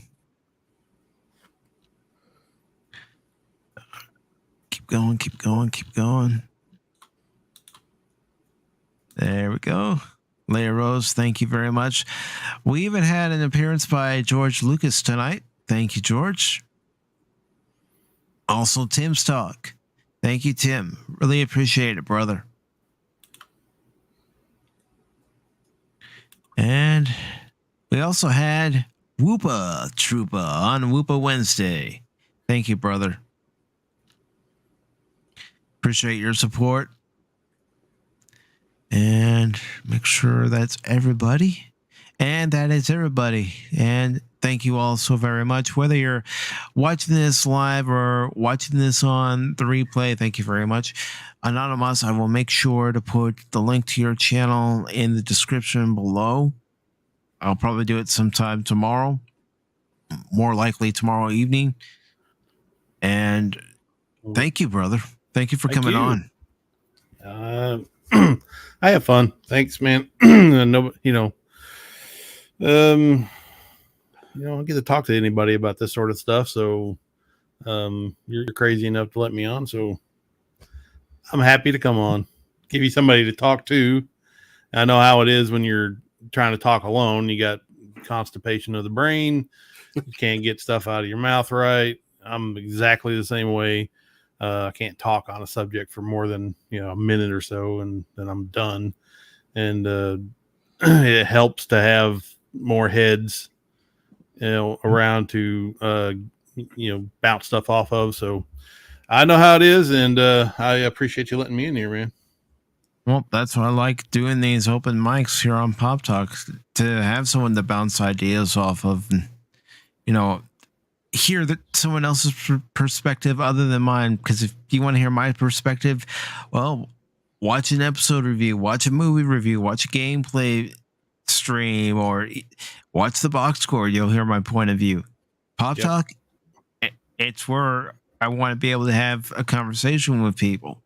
Yeah, I could go the route of asking people to be on specifically, but my thought was, I don't see too many people doing open mic on their streams. No, not too many.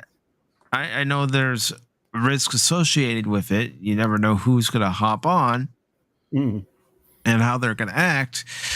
But it was something I was thinking, it's a risk I'm willing to take. Hey, you're in charge though, so somebody gets a little bit weird and unruly, then you got the right to kick them. So it's your channel, your show. Yep. And don't let that Phil McCracken get in here, because once he gets in, he burrows in and makes a home. And he's like a tick. Like a tick. Dug in like an Alabama tick. Thank you, guys. Hey, no problem, man. Have yourselves a great night. And again, I will see you here shortly at midnight to give a live reaction to episode 3 of The Orville. If you have Hulu and you want to watch along, you're more than welcome. So I will be dreaming about it. All right. Well, sweet dreams of The Orville. That's not bad, is it? Not bad. Secondary. I mean, second best, but I'll have to catch the real thing tomorrow, or my wife likes it, so she's watching it with me. So I gotta wait for her to watch it with me. So that's a bonus. Yeah, I'm getting her into sci-fi, man. I started her off on some Star Trek, and she likes Star Trek, and then I got her into Stargate. Now she likes Stargate. She doesn't like.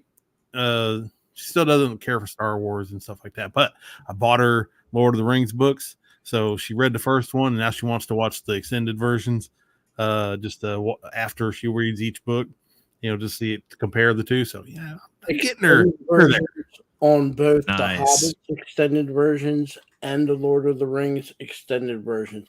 Total different movie when you're watching it with the extended scenes. Oh yeah, it's great. Well, thank you for having me on a match. It's been an honor, and I will catch you guys soon. You guys have a great night. And have a good night, Phil. I'm here for you anytime you need me, my friend. Just send me a message. See you, man. All right. Take care. Good night. Good night, chat. Night, gentlemen.